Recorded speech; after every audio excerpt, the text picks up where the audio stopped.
Hello and welcome to the final day of E3 2019. I'm still going strong. I don't know about everybody else, but I'm Ben Hanson. We have Ben Reeves here. Oh yeah, I'm doing good. Great. Javy Gwaltney. I'm here. Imran Khan. I never leave. Oh my gosh, we have an exciting show. There's still a ton of games to talk about and not that much time, but we're going to try and talk about Animal Crossing New Horizons. We're going to talk about Fire Emblem, Three Houses, Wolfenstein Youngblood, Doom Eternal, Stadia, maybe in television, very important, Dying Light 2, Lego Star Wars, Planet Zoo, and No More Heroes. That's the goal for this block. That'll be more games than we've talked about all week. We're going to do it, and we need to cram it in because coming up in 1 hour, we're going to have some wonderful developers joining us. We have developers from Quantic Dream, working on Afterparty, working on Vampire The Masquerade, Bloodlines 2, Javy's Hubba Hubba game, I think is how it's been described. A lot of exciting stuff. So there's a lot of fun conversations to have with developers. But let's just relax and soak this in, baby. This is E3 2019. This is, as our dear friend John Vignacchi from Nintendo once said, a time and a place. You know what I mean? Mm-hmm. E3 2019. What sums it up, Imran? Empty. All right. That's the whole thing. What are you doing? Come on. What are you doing? Your heart? I think so. Honestly, no. It's an enjoyable, energizing experience for most of the day except for today.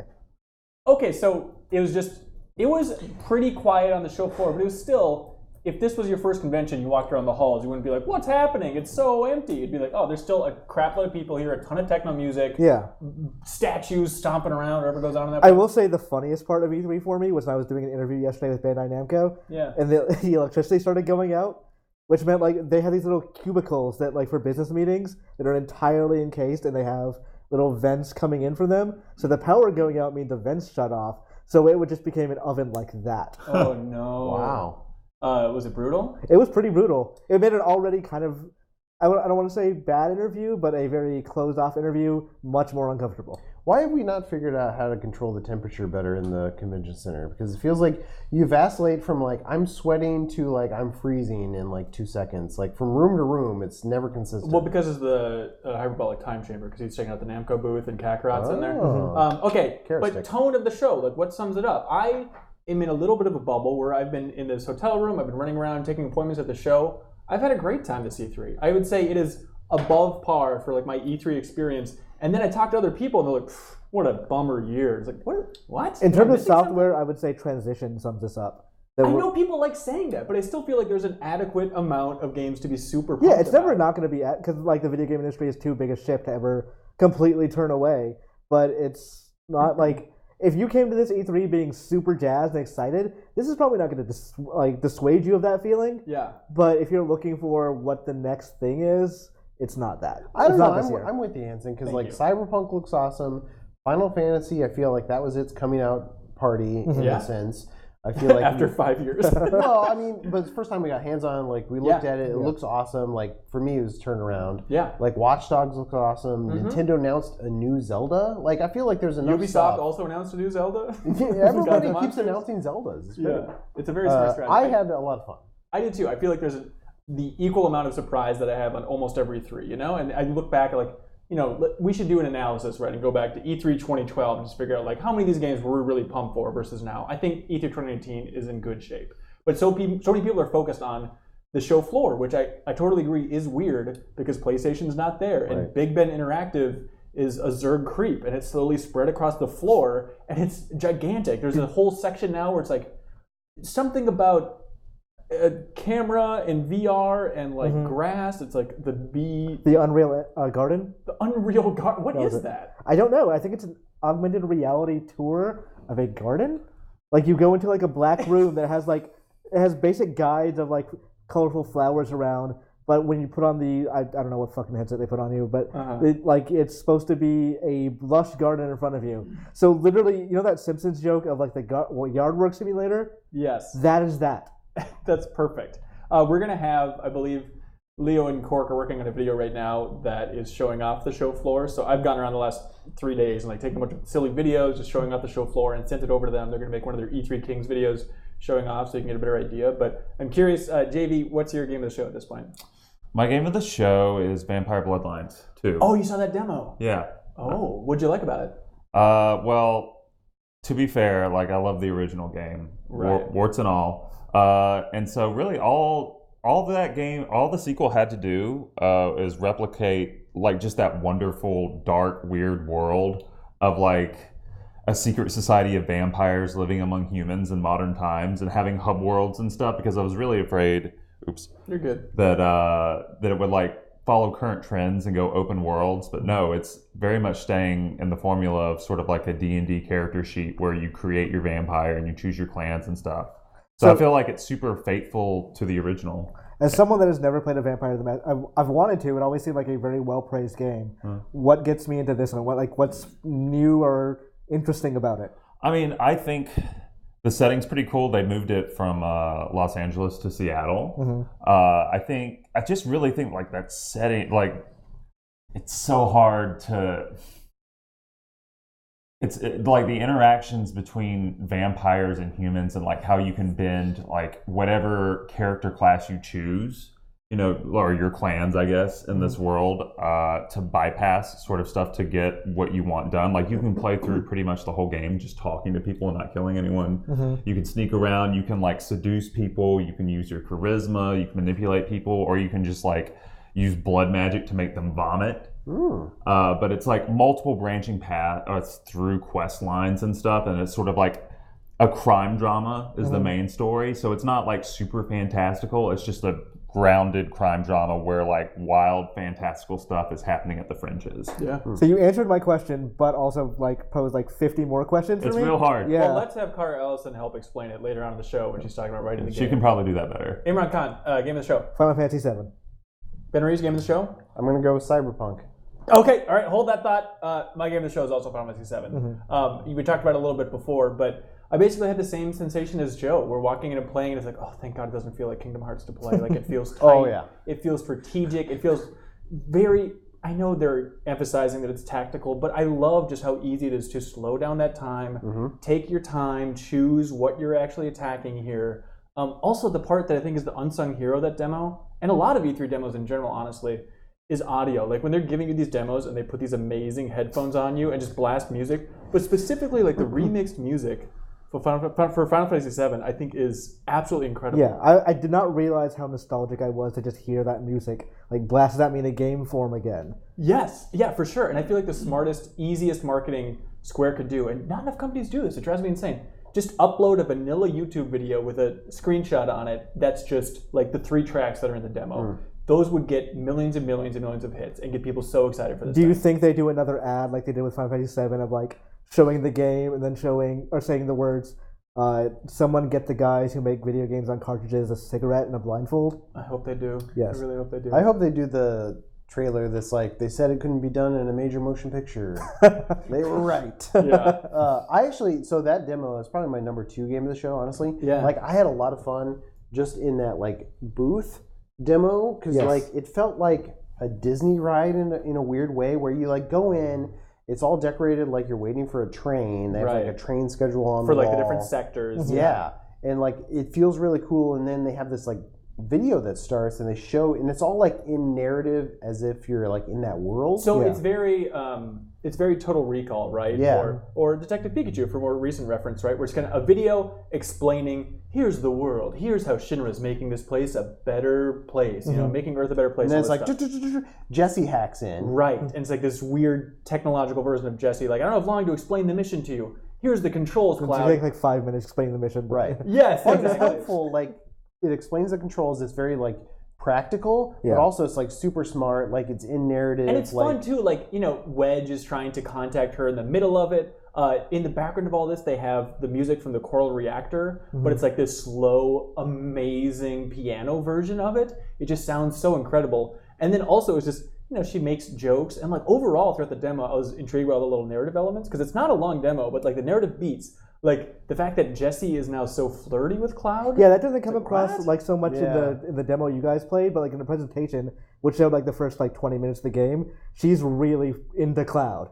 And she's like asking him like, "Hey, so I know you know Tifa. Are you guys like close or really?" And like, Wedge's like, "Yeah, that's Eris's role. Yeah. Like that's weird Well, that they I have got her do hints it of that too. in the original version, the PS1 version. I think there were hints of that. Of Jessie, I gotta go. I just played it, but I gotta go back and look for it now. But like in the tutorial video, she's like explaining combat, and she has a line where she's like, "Hey, it's not the size of your sword; it's how you use it, Cloud." All right, cool, Jessie. Or like if you talk to her when you get to the reactor, she's like, "Oh, you're choosing me over the reactor. How cute." So one thing I want to point out, because it didn't come across in the demo because it's not implemented in the game yet, I guess. But there's a way to change your fighting style in the game by just pressing triangle. So like Cloud becomes a lot heavier and swings his sword harder. Oh, really? Wow. Yeah, it does with the triangle button, but it's not in the. It was in the presentation, but not the demo. Huh. I didn't see this presentation. Oh, that's I'm a little angry that Yeah. you saw this because playing it was incredible, but there was more that I missed apparently. Wow, I'm very jealous. Also, apparently it's Mako and not Mako, which surprised me a little bit. Maybe they say that in Advent Children, but I didn't remember that either. But they're talking about the Mako reactors. Oh, that's There's gross. so much stuff during that age that I just mispronounce and will never pronounce correctly. Right, of course. Also, interesting things like you can hack apart boxes and stuff in the environment. So I was hacking up some boxes. There's a weird crystal there. You get it. It recovered my MP, and it was called a Mako crystal. It's like, what is that? Also, defeating the boss and also defeating normal enemies. No victory music. I noticed that. I wanted to ask someone to like, is this going to be in the game? Because I will be very angry if the Final Fantasy VII victory theme is nowhere. They got to put it somewhere. Yes. At the end of the game. bosses or something. Yeah, I don't know. End of first game. $60, please. Yeah. Also, did you guys understand this part? Barrett at some point calls Cloud Little Stamp. I don't. What is that? I assume it's like a cute little pet name or something, like he would give to a dog. It's weird, but then he also follows it up where it's nice to have Barrett calling stuff specifically. He says, there's a line where he's like, hey, prove to me you're the man Tifa says you are. He's like, oh, I like that, good. like, putting Tifa more in the line here for like, you vouch for this idiot. He's a real piece of work, but we'll go along with it. Also, she's lying. But I guess. Cyberpunk is your choice. Yeah, I know you guys talked about it like 2 days ago in depth, but I'll just say like, man, that game just feels like it's operating on another level. Yes. Like it's just like last year we saw it and it looked impressive, and I was like, I wonder if this is just like a hyper polished demo. And now that we've had two of those, like this demo this year like feels just as good. It gives me a little bit more confidence that the whole game will actually operate this way. Like it just feels like super deep. Like you can approach every scenario in a different way, and it looks like, I don't know, I'm usually good for at least one like big deep RPG that's like 100 hours long. Like I get a little bit tired of those. Like I'm gonna make time for Cyberpunk next I'd hope so. Yeah, I saw it today too, and I ultimately walked away sort of feeling like this is the Deus Ex Human Revolution that I wanted. Like The one with like $200 million budget. yeah, the one with like all the like branching options and the ridiculous stuff you could do. Also that whip that Nano whip. Aren't they it's awesome? It's so cool. Some of the writing didn't really grip me. I feel like it's very sort of ho-hum and trashy. Like we were talking about this on the way to dinner, how The Witcher 3, Suriel brought up that he thinks it's interesting because it's sort of like does a lot of subversion with dark fantasy, but that Cyberpunk just embraces sort of that genre. But we don't have, other than Final Fantasy VII, we don't have that many Cyberpunk games to play. So even, I'm not used to the cliches of the genre, maybe as much as you are or some other folks are. I know you're into your Cyberpunk literature. Oh yeah, so much.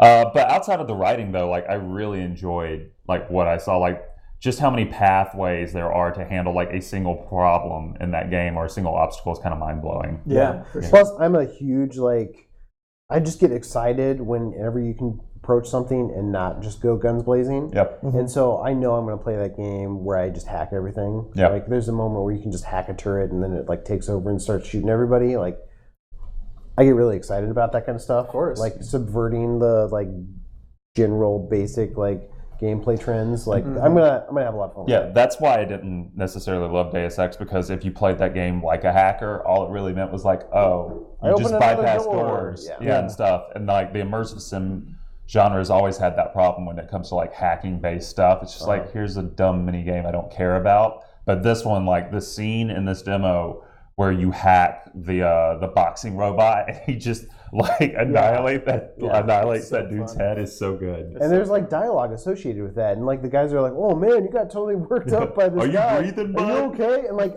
everybody rushes to that guy, and like that feels real. Yeah. And he didn't have to do that. That was just a thing you could experience. I feel like having a hackable boxing robot in a cyberpunk world is a bad idea in general. Or the weights, the controlled weights that like fall on that dude. Yeah.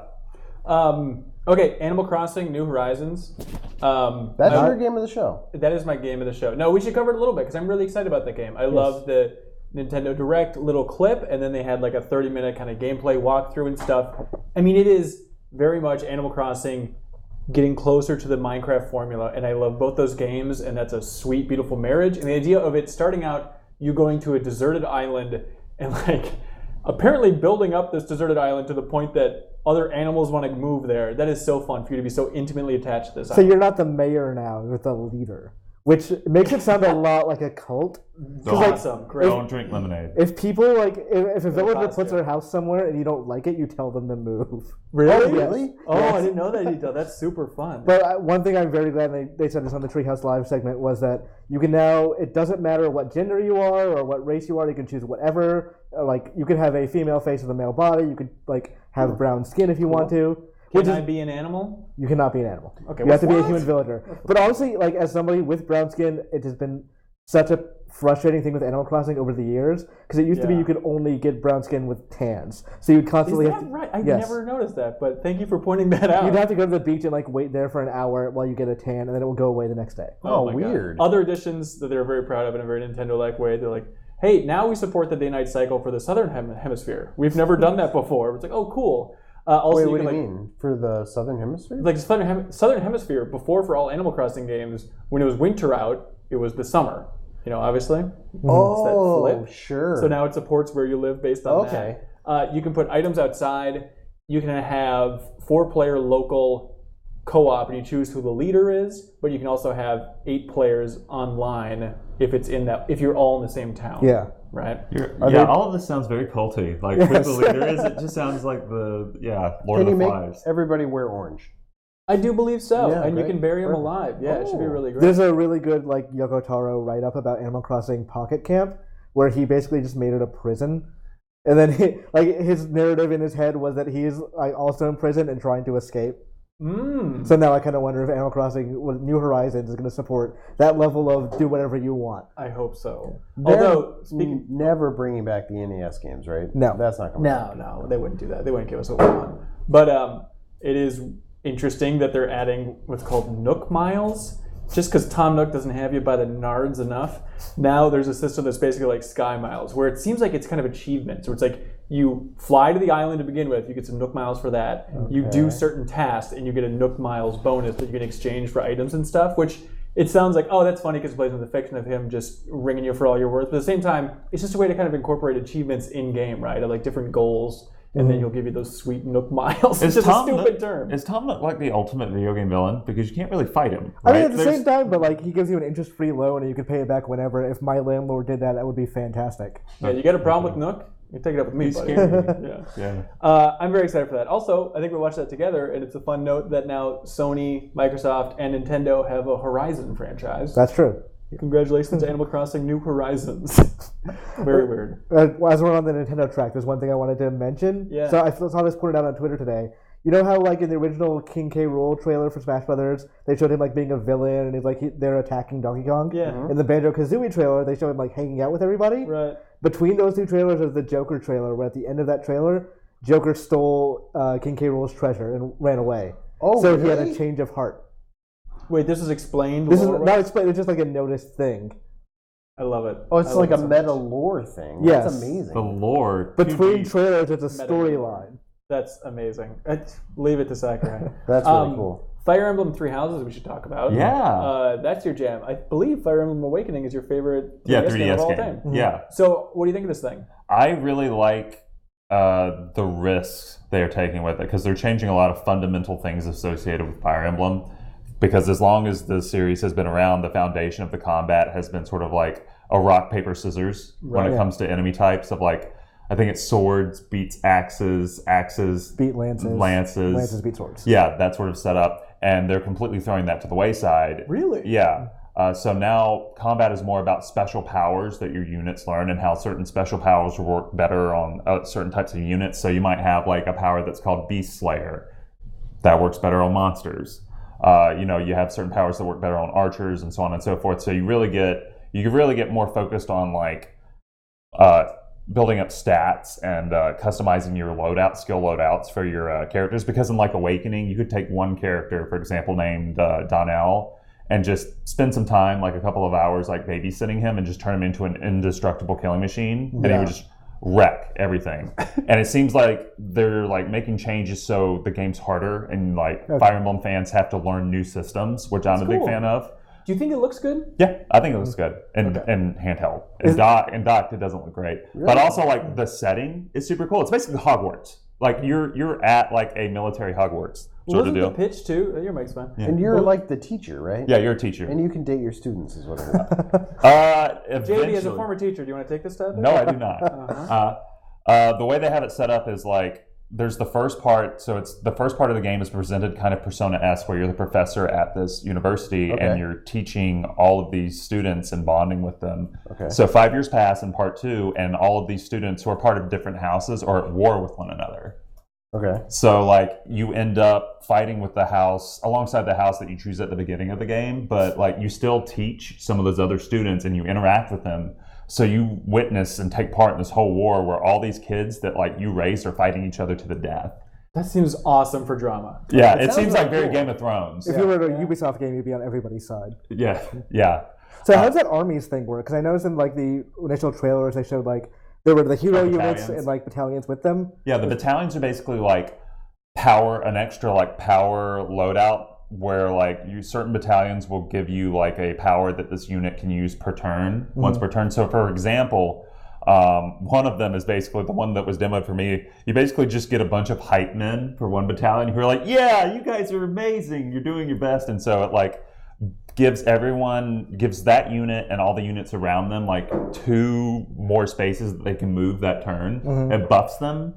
So it's stuff like that. They wouldn't really go into what the other battalions do, but it's basically just like the battalion gives you buffs and powers and such. But otherwise, it's like you just focus on that one unit like a normal Fire Emblem game. Yeah, and then it just puts in like, you get special animations from the battalions during like battles, like more units fighting. But that's basically like the value of that. And then the horsemen are called the battalion stallions.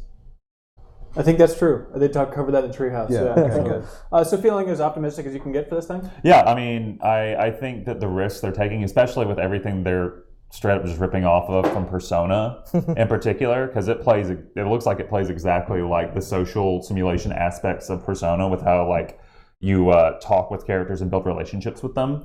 I think that's super smart, and I think it'll pay off really well. Okay, speaking of paying off really well, Wolfenstein Youngblood. Javy Gwaltney, Wolfenstein is one of your favorite series of all time. Yeah. Youngblood, you played it. What do you think? I played an hour of it and I did not love it. What do you mean? I think you were vomiting blood after that. But I feel like it's like a formula at this point, isn't it? I know they're shaking things up, but doesn't it still feel like Wolfenstein? No, it doesn't. That's the problem. The combat, so Wolfenstein combat is, what I love about the action in these games is that it makes you feel like just this whirlwind of death tearing through Nazis with like ridiculous weaponry, like they just fall apart into like bloody piles. In this game, I think it's mostly because of like the co-op design is they treat all the enemies like bullet sponge enemies that you might fight in Destiny or Borderlands or like basically like any looter shooter. Like they have levels and they have health bars and they're much harder to take down to the point that like I ran up to one enemy and I shot him 5 times in the face with a shotgun. Like just sort of like you're maybe a little bit your advanced grunt. But like that's ridiculous. Yeah. That's just not fun. It's not fun to play. Everything he's saying is correct, but I kind of disagree with it.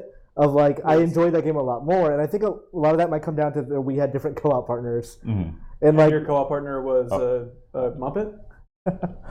He wasn't great at the game. Okay. Yeah. So I think like when you're working with someone that like will strategize with you and say, hey, I need some help here, or you're able to pincer enemies, it feels like honestly it's hard to have a not fun co-op game.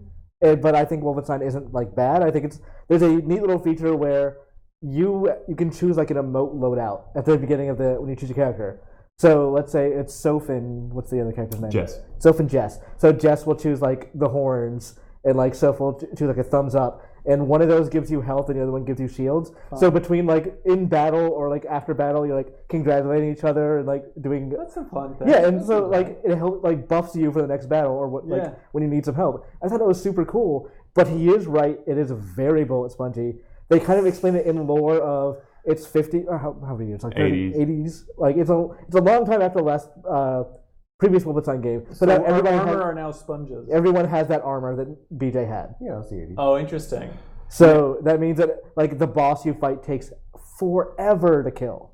Yeah. that's not what I like in shooters. Did you get to talk to anybody on the team? Yeah, I talked to Yerk, who's like the executive producer of the game, and I talked to him about it, and he was very frank about it. What he said was they're curious about what the reception will be to it. They're super nervous about it, about the bullet sponge stuff. Yeah. So and that's all he said. He didn't say whether like they change it or anything, but they want to know how people feel about it, which I thought was a pretty like naked and frank answer that I appreciated from like someone in that position. I know it's Arcane, Leon, right? Who's Well, they're supporting. Well, so are they not? I guess I was under the impression they were doing a good bit of work, but maybe I feel like it's Machine Games doing design and Arcade Leon doing like the grunt work on it. Okay. My impression was Arcane's doing like level designs for like the open-ended levels. Yeah, because neither of us got a really chance to play that part. Yeah. Which is maybe where that game shines. Yeah. Yeah, because they like scheduled like an hour-long time period for a demo that takes like 2 hours or something. Yeah. Yeah. So, Wow. but I'm still hopeful. There are elements of that game that I like story-wise. Like I think Jess and Soph, like from what I saw of them, They're dorks and it's hilarious. Yeah, they're compelling characters. Like the first time Soph kills a Nazi, she like starts vomiting everywhere. But then they like start high-fiving and be like, yeah, we did it. And then vomit some more. Yeah. Do they have distinct personalities? They have. I didn't play enough to see, but they started having different personalities. Yeah. I saw traits as like Soph is much more anxious and tactical and will lay back, while as Jess is like gung ho. We gotta kill all the Nazis all up in their faces and stuff. Sure. And there's tension there. Love it. We got a lot of games here. Yep, Doom sorry. Eternal. No, that's great. Doom Eternal. Oh, I What do you love think? that. It's the best. It's great. As Are someone there who, any surprises at this point? yeah, It's like a resource management game now, honestly. yeah. What?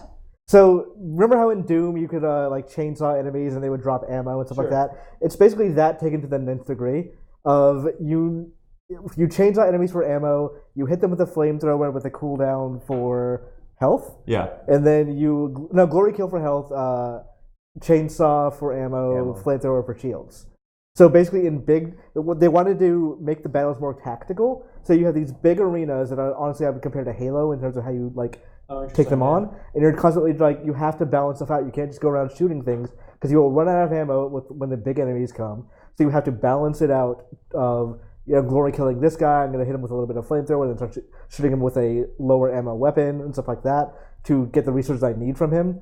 And it's basically like Galaxy Brain Doom of how much you have to think about everything. It feels like a rhythm game almost Yes. to a degree. I would say character action, honestly. Yeah. It's like they add enough toys. They basically turn the Doom Marine into the Predator in terms of like you have a big cannon and you have like a shotgun where like it shoots a grappling hook and you zoom towards an enemy and blow them to pieces as soon as you get there, or punch them. It's really good about giving you options to create combos with enemies. Seems like there's more mobility options too, Yep. right? Yeah. Like I don't remember the air dash in the There wasn't in the 2016 last version. one. Yeah, so now you can like jump and then air dash, and then like you can grab onto walls and climb up them, and it just felt like moving around the battlefield was already fun in 2016, but like this time it seems like there's more options and it's even more fluid. It's and so about weird movement. for a game modeled and inspired, obviously, by Doom or even Doom 2, to feel so unique and fresh in the game industry in 2019. Yeah. Isn't that weird how that works? Yeah. So It's there's a super part. weird. There's a part. I don't know if they ever demoed this, but the beginning of that, the Doom Marine walks into an office and he like takes the guy's lanyard and like the guy's like and like he like just scans the key card, pushes the guy away, turns on a gun like the big cannon. I think they call it the BFG 9000 or something like that. Right. And like he then just takes the cannon or the cannonball or whatever out of it, puts himself in, and fires himself into the distance. Love it. Yeah. And he really, like flies through a wall too. Yes. He's like just shakes it off, like a brick falls off his shoulders. Like, all right, back to it. Like it's just so fun. I imagine the controls are tight, response Yes. for everything you want. Or are they, Ben Reeves? Because you played it on The Stadia trick. Twist. Guess what? Which after I played it, I was like, this is a good game to show on Stadia because it's so fast and like so like precise and like.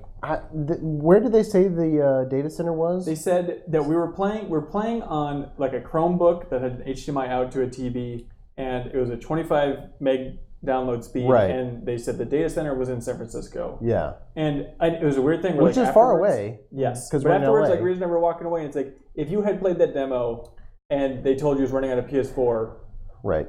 would you I have don't think I would have noticed noticed. And this was my thing. I was like, I was like hyper aware of it, and so I was paying attention to every like slight stutter. I was like, oh. And every once in a while there is a little something. Yeah, a little something. There totally is. But it's one of those things where like I think there's an occasional stutter when I'm playing on my PS4 just at home because like sometimes games just have like glitches in them, you know? Especially when you're playing like an E3 build, which is preview or thing, if you're playing an online shooter anyway, like there's always that. Did you guys get to try Doom at GDC? Yes. I played it on the show floor a little bit there, and the one that I played there was a little bit effed up. This version felt a lot better, and this time I'm actually going to play with the Stadia controller. Yeah. Because when I played it at GDC, I was like, I noticed this a little bit. Like, I got used to it, but I definitely noticed it. So if they've improved it since then. I thought at GDC, I felt the same way. Like, it was slightly noticeable, more noticeable. I played xCloud as well, like on Tuesday. Yeah. And I thought it was also noticeable and slightly stuttery. This demo we had for Doom was like, I don't know. If you had blindfolded me, well, I wouldn't be able to play. Yeah. If you had like brought me into a room if I and put you in said, a sensor "Here you go," deprivation tank, would you enjoy Stadia? Yes. Oh, 100%. I also played xCloud, by the way. It's interesting. I don't know that it's as good as Stadia or better. Right. Like they had me play Gears of War on a phone. And I was like, okay, active reload. No, didn't work. I was like, okay. That's bizarre. The Stadia controller, real quick. Like I think it feels just north of fine. You know, like it seems there's a lot of throw in the triggers, but it's fine. It just feels kind of vanilla. It's on par with the Switch Pro controller in my mind. You know, it's like, it's pretty good. Yeah, maybe a little below that in my mind, but I totally hear you. The weird thing was that Stadia event where like you had to walk several blocks away from E3, and then they created like a retro gaming store, and you walk in and it's like YouTube Gaming. Welcome to the retro gaming store. We have copies of Super Mario Brothers 3 and a bunch of CRT monitors and a bunch of old games, and they're all $0. And here's a YouTube plushie. Wait, all those were $0? The stickers either said $0 or $99 million.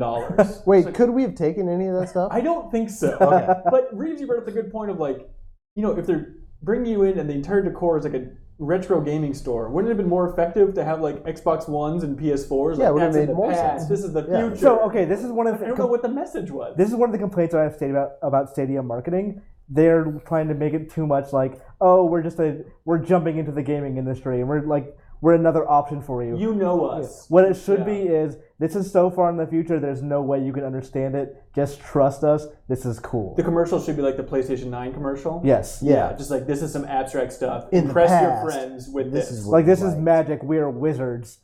Give us money. Yes. And like, this is very specific to my interest, but I would love just a deep dive on the Stadia marketing. I think it's a fascinating idea. I don't think they've done a great job so far. And even talking to like some PR people there, trying to get some sense, like, they don't want to talk about marketing with game journalists, right? But it's like, I'm just trying to learn, like, what's your strategy? How do you get this message out there? And they're all, well, we think we have a great option. Once people get in their hands. Well, there's even some things that I think are like very confused because it's kind of it's a new thing, and so people have a lot of questions, right? And so there's all these rumors floating out there about like how many gigs of data they'll use if you're streaming onto your phone. Right. And we even asked them, was like, well, what if you're streaming onto your phone? And they're like, well, we haven't even said if you can stream onto your phone. Well, like using cellular data. Exactly. Right. So you can use Wi-Fi to stream onto your phone, but they don't have plans, and they haven't announced anything for like streaming over 4G, which there's that news story that everyone was losing their mind about, which is fair, of like how many gigs it uses on your plan. But their message, which was interesting from Stadia, was like, that's not even possible. Like, we haven't announced that yet. Like, That's what are not you a talking thing. about? Yeah.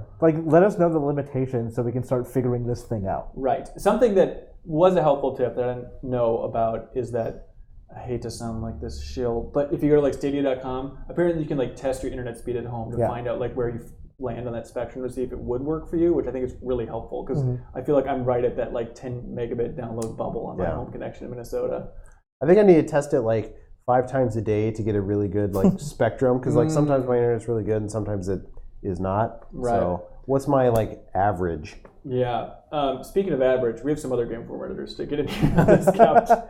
You two have been fantastic. Do you two want to swap out, do a slow clap, I believe would be the official terminology?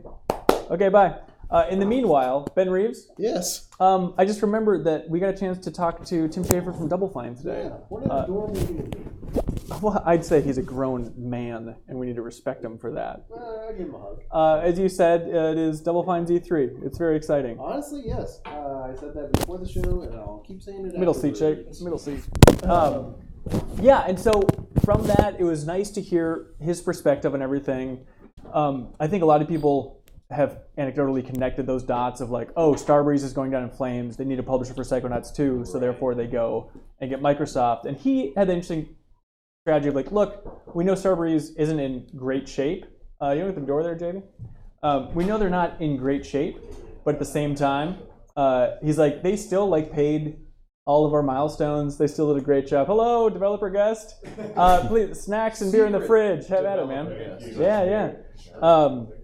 He's like, yeah, we know we can get more support from Microsoft, and we felt like it was the right move. Like he's buddies with Fergus from Obsidian, right? And so he was able to give him a little bit of a heads up. Like some of the details I think that were interesting was just the idea that Two Player Productions is a documentary. They're like, well, they're not technically owned by Microsoft. That's still a separate company, but they were employees of Double Fine, so now they're technically employees of Microsoft, but Microsoft doesn't own Two Player. It's a confusing thread. Super tricky because like apparently those guys own Two Player, but no, they don't own Two Player, but they are Double Fine employees. No, I meant the like Two Player guys own Two Player. Yes. But the guys who do Two Player are employees of Double Fine and now employees of Microsoft. So it's like a confusing like soup there. But yeah, I was super interested in that as well. Yeah, he said it's still coming out. Psychonauts 2 is still coming out on PS4. Nothing's going to be changed. If you backed it on Fig, you'll still get which is reimbursed. Nice. You know, if the game does well, all that kind of stuff. Overall, it's just reassuring to like have my favorite person. Reeves, I'm sorry, what is that? What is this? Oh, that's your beautiful human skin, this sir. Is my leg? Oh, hang on. The chat's going wild. They're losing the subs. They're flying off the charts. I've never seen this before. Oh!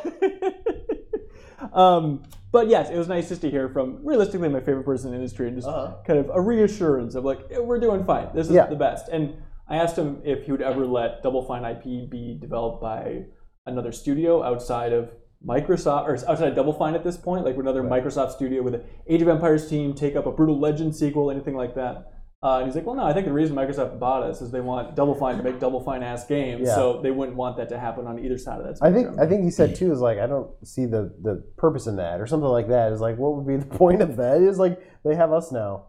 But he didn't say it like in an arrogant way. Well, actually, he's really changed. I mean, I took it that way. But he's not going to watch these He had sunglasses on the whole time. He's like, well, man, where am I going to buy another garage to store all my new cars? He kept fanning himself with $100 bills, which I thought was in poor taste, but what are you going to do? Hey, we have Brian Shea. Yes. We have Suriel Vazquez on the couch. Mm-hmm. I have not heard a lot of people talk about this, Shea. Dying Light 2 you got to see. Yes. How are you feeling about that game? It is a close second for me for Game of the Show. Really? Just behind Cyberpunk. That's amazing. That's how much I liked the demo. What was so great about the demo? Well, the two things they really focused on were the improved parkour. So like you can like wall run and like jump off and like dive through holes in the wall, and you have like a grappling hook now, so you can swing across gaps, and you can you have a paraglider, so you can jump off and just kind of glide down. You can use like the zombies as like you can parkour off of the zombies now, so like get a running start and like kind of like vault over their shoulders, and then go into a paragliding thing. Yeah, and you can all chain it together, and then you can even like use the zombies to break your fall. Like if you jump off a building, you grab a zombie and like land on top of them. Is this like Zelda? Like the paraglider from Zelda? Sure. I mean, it's like a parachute. Like they didn't invent parachutes. Well, no, I mean functionally. Though. But yeah, you jump and then you can open it up and just kind of glide down. That sounds awesome. But the big thing is like just how much your choices matter in the game. Like it's not just like, all right, well I didn't side with this guy, so now he's not my friend. It's like, all right, I decide like, do I help the friends that we went off on this mission with, or is this smooth talking guy that's saying like, hey, I have a better way to accomplish this, just trust me? Do you trust him? And it's like, all right, well, I'm gonna go with my friends.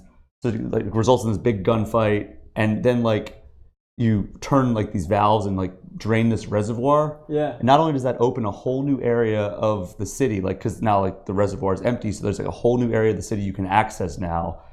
But then it also like it looks like it's awakening like other like types of zombies. Like there's now like this like weird like mutated form of zombie that was like buried under the lake bed that's now like roaming the city. And there's also like this coup going on because now without the reservoir, there's like now like a wide open approach that this faction that wants to take this guy out can go after.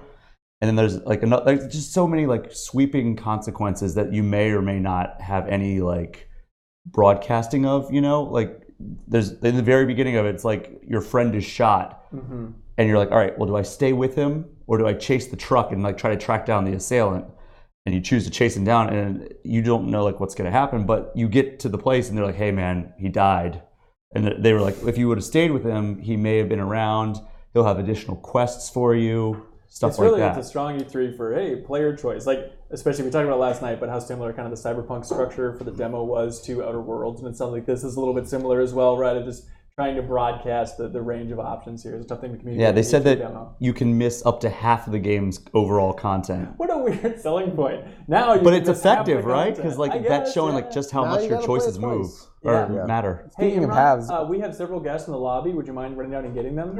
Speaking of halves, how's the nighttime? Because I remember when I played Dying Light, the most significant thing about that game, the thing I still remember about that game is how intense the nighttime was. They didn't show nighttime, but they did talk about it a little bit. And so this takes place I think 15 years after the original.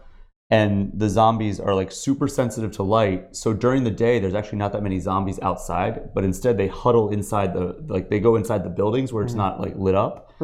And at nighttime, they all go outside. So it's like harder to traverse outside because the zombies are just flooding the streets. But if you want to explore the buildings, you have to go out at night because the zombies are then outside of the buildings. So you're just like LA. Oh, interesting. It's safer to explore the buildings because of like they're all like out in the streets now. Yeah, that's interesting. Freaks come out at night.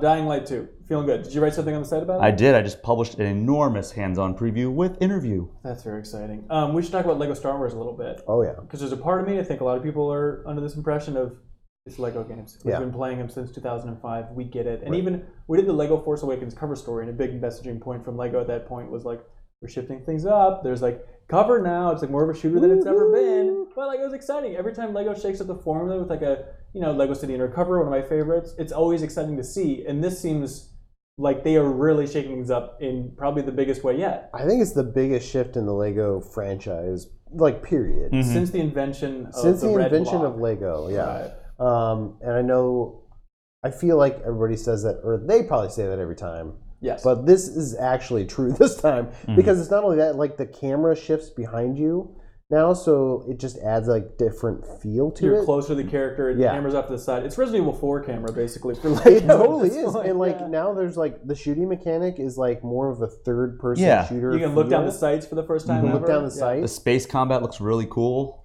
Yeah, you're flying around the Falcon in the demo that we saw. And the crazy thing is, you go over a Star Destroyer, and they're like, we're not going to do it in this demo, but in the final game, you'll actually be able to land the Falcon on top of a Star Destroyer and get out and like jump around on top of the Star Destroyer. It's like, that sounds like so much fun. Hello, welcome. It seems like they took like everybody's like favorite levels from like the Marvel games and some of the other like recent games were like the open hubs. So it seems like they took that concept and like blew it out.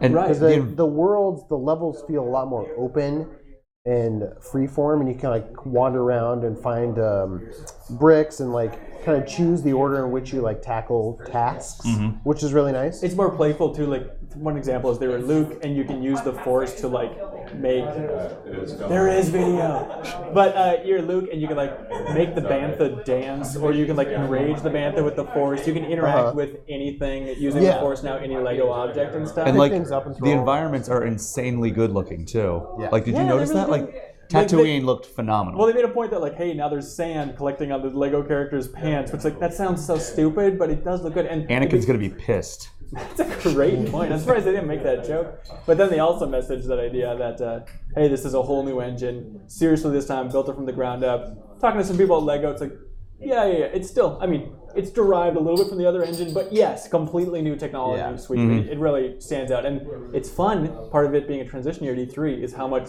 TT Games is messaging. This is the Lego engine for next gen. This is next gen Legos. This is what it's going to look like. That's just such a fun idea. Yeah, like be like, oh, they're acknowledging next gen in a Lego game. So I played through the prequels and the original trilogies of like the Lego games, the Lego Star Wars games, and I played I think through the first Lego Marvel superheroes, and I was like, all right, I think I don't need to ever play another Lego game for the rest of my life. But now I'm like really excited to play this one. Yeah, if you've been ignoring Lego for a while because you're like, oh yeah, I know what it is. Like this is the time to jump back in. Seems that way. Yeah, I'm curious. I mean, the game's not out. We haven't reviewed it. And I'm a little frustrated that they've already remade most of this content, or they've already made most of this content. Now they're just remaking it, you know. And it's like, I would like to see their Rogue One. I'd like to see their Solo. Just to have like a new take on something other than, I just played Lego Force Awakens a couple years ago. Yeah. Like, you know? I'd like to see their Old Testament.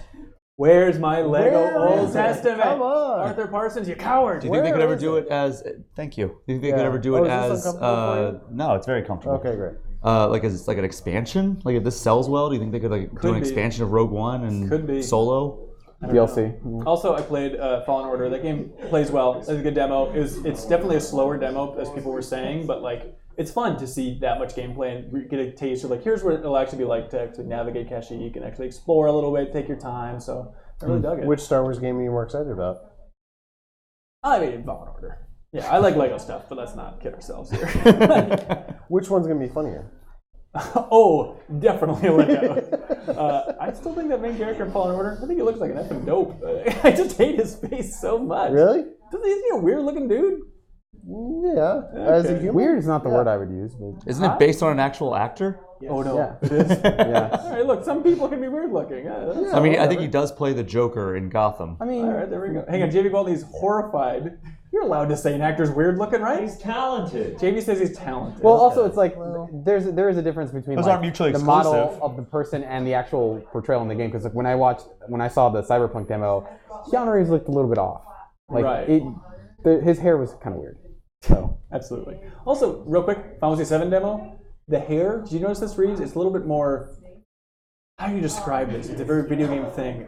Tessellation? No. There's some term, right, where it's like it's a little bit pixelated and it looks a little funky and it's not like it looks in the videos. It's fuzzy. Fuzzy. I don't know if that's the right word, but yeah. There's like a weird aura around it, right? Yeah. Is that what you're talking about? I think I know it. I know what you're talking about. I'm just trying to think of the It best has way a to describe weirder it. look than I've seen in any of the official It Final Fantasy wasn't videos. just his. It wasn't just his hair either. I think the whole like character had like a little like fuzz around his outline.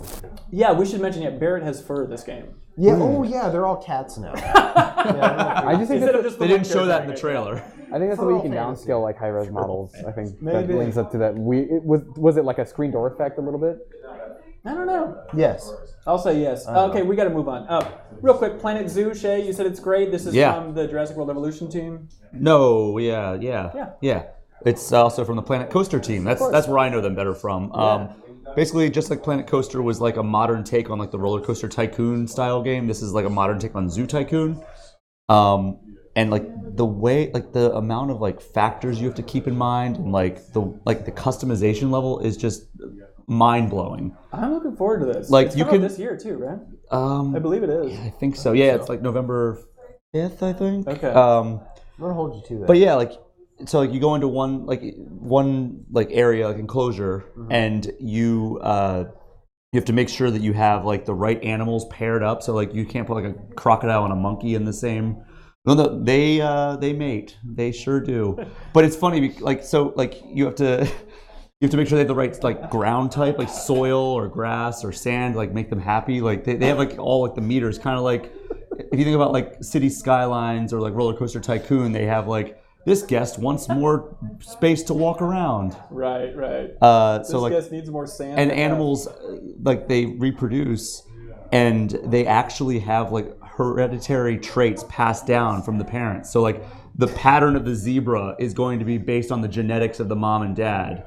So are you just constantly trying to encourage these animals to have hanky-panky? Is that what's going on? Hanky panky. Yeah. But Can you explain that to me? it's funny because like they were talking about how like the animal behavior is dynamic, and the animals, the first like 5 minutes, everyone we looked at was just taking a huge dump, and they're like, yeah, that doesn't always happen. It just happens to be like the roll of the dice. They're It just taking a dump. after hanky panky. But Why did and it feel like they all had to go to the bathroom when they saw you? it happens to people too. Okay, Ryan, shit, that's Planet 2. We got to move on. Hey, Imran Khan, I think there's one other guest hiding downstairs somewhere. It's up to you to find them. It's a bit of a scavenger hunt. Thank you. Suriel Vazquez, Mr. No More Heroes himself. We haven't talked about No More Heroes me. 3 being announced. I don't feel like it's gotten enough buzz at the show. Well, it's mostly because they didn't really show it. I suppose that's a key component. Yeah, so it was just I had an interview with Suda about a lot. He was able to talk a lot of like some of the details. It's gonna about be the so game. relieved when you come in for an interview because you know that series like the back of your effing hand at this point. Like, what's that? A relief for me or really for him? For you, I mean, Okay, you're like super fan walking into this, just cock and walk. We talked a lot about. I tried to figure out what that game was going to be. Yeah. Because Strikes Again was very different from the rest of the No More Heroes games, but he did confirm that it is going to have the traditional loop of you're trying to do part-time jobs and then you have a level where you're killing people and then you work your way up to a boss. That sounds great. But it's removed from the context of before he was working his way up again up the assassin ranks where he's like, hey, this is number 10, this is number 9. Yeah. Which was a fun premise, I think. But here he's just fighting what he describes as Thanos level dudes. That's awesome. I'm sure Travis Thanos Touchdown level will say that as dudes? well. Yeah. So basically, if you saw the trailer, he's fighting aliens, right? And so they've come and Reeves, what's confusing about this? It's Thanos level dudes? Is that what he said? Also, Thanos. just to satisfy the chat, will you take off your sock? And Shea, Wait. can you flex until your shirt rips? No. Can you just seriously flex all out though? Why would I flex? Because you're revealing so much muscle. Just do What it. would you Just flex? sitting here. Just do it. The chat's demanding it. I can't. Flex that. Oh, Lord! Oh my Shut her God. down. But okay. Oh. Real quick. Yes. I saw Shenmue 3 today. I played it. And I heard it's farther out than we think. Well, yeah. You mean like release? Yeah. Well, I mean, it's coming out in like November now, I think. No, it ain't. I don't know. But it's not the end of the story not the full now. story. No. Like this whole thing has been like, all right, this is the conclusion of the trilogy. And I talked to Yu Suzuki today, and he was like, well, actually, I wrote 11 chapters, and Shenmue 3 covers 3 through 6. And we will definitely get to all of them. We may never see. This is going to be the Song of Ice and Fire. You know what you should have said to Mr. Suzuki? It's not me, it's you. He was saying this is going to be 11 chapters. Was that a when, play like, off the his first name? game came Yes. out. Okay. What's that, Riz? When the first game came out, I remember him saying, like, I have 11 chapters planned. Really? Like when they were I think doing- he said I'm going to bring Sega into chapter 11. Oh, my mistake. Yeah, that's correct. Hey, thank you. Thank you, Should ladies I and rip gentlemen. these up or down? Just go ahead and rip off your pants at this Okay. point. We have so many guests ready to go. We should probably end this Game Informer editor portion of the stream. Do any of you have any closing messages about E3 2019 to message into the camera there? I love you. It's not as bad as everybody said. It's a fun time to message. Yep, It's fun. There's cool games. You should be excited for video games. Wow, bold There stance. are If many you're video listening to this games. podcast, I hope you like video games. Oh, apparently All right, I'm we'll be back in under 10 minutes if you're watching this live with a full panel of developers, so stay tuned for that. Bye, everybody.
Hello, everybody. Welcome back to E3 2019. I now have a completely new crew.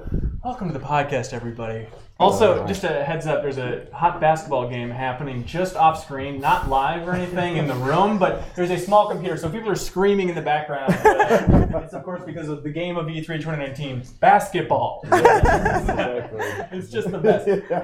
I am honored to be joined by a great panel. We have Cara Ellison, senior narrative designer for Vampire The Masquerade Bloodlines 2. Yes, that's right. Welcome. You have had a hell of a year, and I want to dive into all that stuff if you're on board for it. Yes, I'm ready. Great. I can't wait. We have Sam Barlow, director for Telling Lies. Welcome. Thank you. Oh, there's your voice. I'm here to tell the truth. I've heard every variation of that pun, as well as having at least 1,000 Todd Howard memes sent my way whenever my game's mentioned. Wait, why Todd Howard stuff? I don't know, it's like a gamer thing. Is it like anybody who goes on like the YouTube stage, like the Keeley stage, they get sent Todd Howard memes? That's how it works? Oh, hang on. Brian Shea is clapping. What happened, Brian Shea? Raptors win. Oh! Woo! Raptors win, everybody. Go Raptors. Go Raptors. 10 Wait seconds, a sec. Raptors win. Wait. No? Maybe Oh, not. no. 3-0. The Raptors are up by 2. Yeah. Wait, there we go. Okay, they won. All right. And then the Raptors won the big game. Sam Barlow, people might know you from Her Story. Correct. Of course. What kind of puns did you get for Her Story's title? None. People just assumed that I was a woman and that I was a dangerous feminist, and that was People generally, really did? Yeah, I was invited on several panels for women in games. Really? Yeah. Wow. Sammy Barlow. Did you wear a wig and just No, turn I up? turned them down. But Okay. those were awkward conversations to have. Right. Did you get a lot of people saying, when are you going to make a his story, like that type of thing? Yeah. Okay. That's the real question. Yeah, when is that his story? I want to play a video game about a man one day. Yeah, very Cool. cool. And There we go. There's a yeah. real hole in the market that you can fill. That new voice, that's Adam Hines, writer director for Afterparty from Night School. Yes, hello. Thanks Welcome, for having sir. me. Oh, it's an Yeah. honor to have you. We during GDC we shot a real quick video, and it's one of those things like, man, I want to unpack Afterparty a little bit more than just 5-minute video at Edelman before I have to move on to the next GDC appointment. But thanks for coming, man. Really appreciate it. Thanks. Okay, we also have very exciting the CEO of Quantic Dream himself. You have to introduce yourself because I don't want to butcher your name. I was waiting for you to. I'm not even going to try it. I'm sorry. It's very simple. Guillaume de Fondaumière. Guillaume. Okay, Exactly. got it. Welcome to the podcast, man. It's very exciting to have you. It's a little bit out of left here. field. So you are here talking about the PC ports of Quantic Dreams games? I'm here because I was invited, and we can talk about the PC. Great. ports, But what's your E3 like overall, I guess? What's like the Quantic Dream mission for E3 2019? So our mission is to talk to developers, because we've announced last week that we will not only self-produce and publish our games, but also would like to offer developers the opportunity to join our publishing label. And so I'm meeting with developers and talking to them to try to find out if there's a way, if it's a meaningful way to work together. Right on. Are you focusing on mainly narrative games then, or is it come on, come on? No, we're pretty open, actually. What is important to us is that the games are, I would say, meaningful, innovative, and carry something that is aligned with our DNA. Okay, right on. Well, I'm excited to talk to you. I mean, I'm sure you've done 1,000 interviews, but I'm glad that our paths have finally crossed. I have a lot of questions about your studio and the games. And I think there are a lot of fans in the community for sure. I want to dive in. Cara, what has this year been like for you? I want to dive into all this stuff. It has been pretty tiring for me because I went through the O1 visa process to move to the United States. Oh, so it was, congratulations. I'm an alien of extraordinary ability, apparently. It's pretty streamlined right now, the immigration process, isn't it? That department is just It's really, heavily staffed. around about smooth. January, it just stopped completely. There was no communication. It was just like, oh, the government shut down, so nothing's going to happen now. So you have to prove that you're a better senior narrative designer than anybody in the States? Is that what this means? That's it. I had to take so for British people, we don't like to really brag too much. We're not really fans of like self-aggrandization. Well, Okay. it was the most painful process imaginable for a British person. I took pictures of myself with awards I had won in a really awkward like selfie where it's like hello, hi, and then sent them to a lawyer. And like you can imagine lawyers are just like looking at it like, look at this idiot. What is The worst she bit though is when thinking? you have to get people who are important to write letters about how good you are. Right. Which is the So worst. so Tim Schafer wrote me a recommendation letter, and he wrote like the sweetest stuff. And but then Hang on, is it funny too? he did like so. Okay, he help so like, himself? okay, I know. okay. So here's the thing: the last line of his recommendation letter was something like, "Cara is going to revolutionize the American game industry." Why not say it? Like, if you're trying to do a friend a favor, go above and beyond. But he was so nice that it became sarcastic. Like I was, and because it's Tim Schafer, you're just a little bit like, Tim, are you joking right now? Like, is this just like some elaborate prank that you're pulling on me? So he sent me that letter, and a number of other people. Like, I don't know if you've ever met Richard LaMarchand. Like, he wrote me a very nice. Oh yeah, Uncharted. Yeah, he wrote me a very nice one as well. So yeah, so there's like a number of really lovely letters that people wrote, so that I would look like I was very important. That's amazing. I feel like it's maybe just a weird anecdotal experience, but you're one of those names where things just started lining up more and more. We did a Dreams cover story trip, so that was definitely like, okay, Cara's on the radar. Right. But at that point, it's like, okay, then Void Bastards, and then, hey, announcing Vampire the Masquerade Bloodlines 2 with me. Cara. It's like, Right. is this the same person in Right. all these different games? How is this working? Well, I feel like Javy's fucking sick of my face. So he talks about it a lot. Yeah, right. So He says you're talented. But well, yeah, but I kind of feel a bit bad because every time he turns up, I'm like, "Hi again."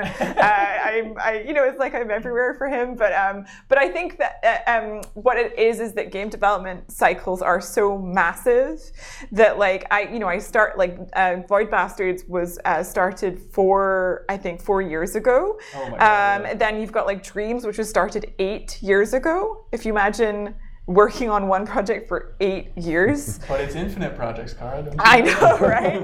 And then I think Bloodlines started in 2016, and I was only recruited maybe a year ago for that. So all of these things have like kind of jammed together, which is obviously, it makes it look like I've, been everywhere. But I haven't. I've just kind of stopped one job and then started another one, and then things have rolled over. Exactly.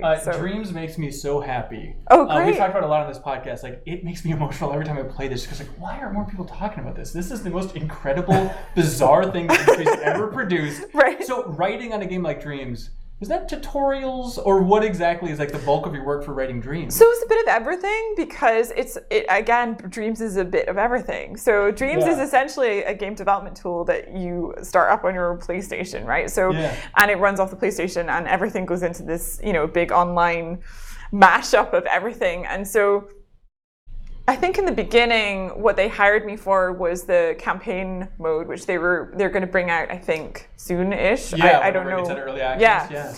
And then, I was initially hired to work on that, which I did.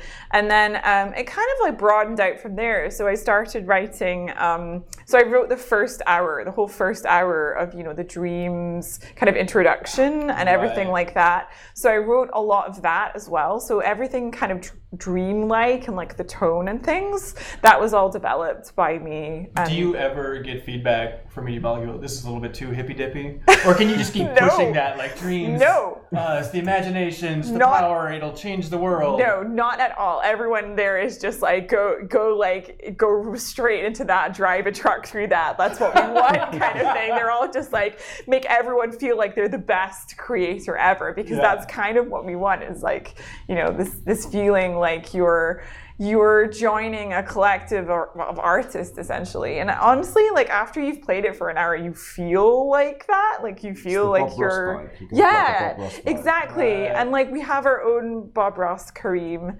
who is, he's basically Egyptian Bob Ross. Yes. And and he's the greatest guy ever, right? So I don't know. I feel like Dreams is just one of those things that I don't really know how to describe it to anyone, but it's just this lovely, colorful online community full of incredible people learning to be artists. It's I guess. Nirvana. Like whenever you're feeling down about the game industry, which I don't think you should be for this E3. Maybe some people are. Just go play Dreams for a while. You feel so good about life. Have you checked out Dreams yet? Have you looked at the trailers? I've just seen it, and I'm still really curious, like how you actually make the things, because I've seen what people have made, and I'm like, I can't wait to like jump in and actually use it. Yeah. I mean, it's something where the best thing about it is that if someone publishes something they've made, and a lot of people are extremely weird, and that's one of the best things about it is that like when someone publishes something they've made, you can remix it and then so you can like take it and put it in your level, and it's there and it has physics, and you know it's often like something that's like a fully formed thing, and then you can play around with it like it's a toy and then see what you want to do with it, and then they get a credit as well. So it'll always be in your dream as something that they've made and they get a credit, and then also you can add something interesting to it if you want. So as a collective work of art, it's like really something, I think, because it's, you know, I don't know, it makes you feel very like, I don't know, like you're some kind of Jedi master or something. You're feeling the force of like the whole world's kind of game development powers. And I don't know, I think that when I was very, very young, like when I was 4 years old, I didn't really know if I could ever do something like make a game. But if you buy Dreams now and like give it to your kids, like they know straight away whether they like game design or not, because that's just how Dreams is. That's you know? it feels legit. Hey, Imran Khan, would you mind turning on the air conditioning for the love of Christ? Right over by that wall, I really appreciate it. Hey Adam, how hard is it to make a game? Not in Dreams, but in the real world.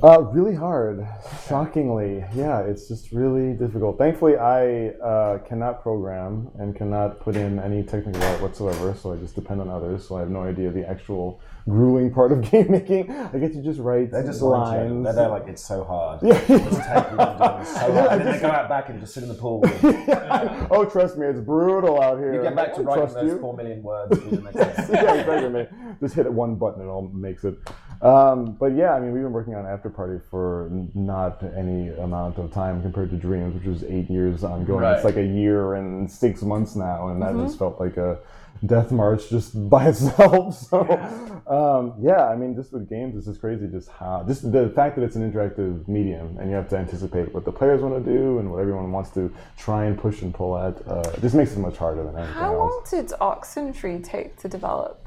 That was 1 year and 4 months, about that. That's very short. It was very fast. Yeah. It was a full-time team of about 4 people, and then we contracted another 6 or 7.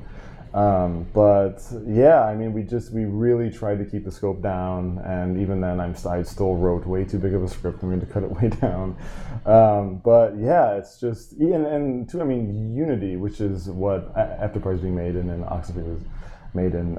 It makes it a lot easier than it has been in, you know, even 7, 8 years ago. Just they have a lot of out of the box tools and solutions to make things, but yeah, it's still really hard. It's still tough. Sam, working primarily in live action videos, is that just a way to sidestep game engines entirely? And the most complex aspects of it is just to get to the writings, get the interactivity. And You'd think so. It's not. I mean, the game's built in Unity. I was explaining to someone today, because I keep comparing my game to Zelda Breath of the Wild, which they're very similar.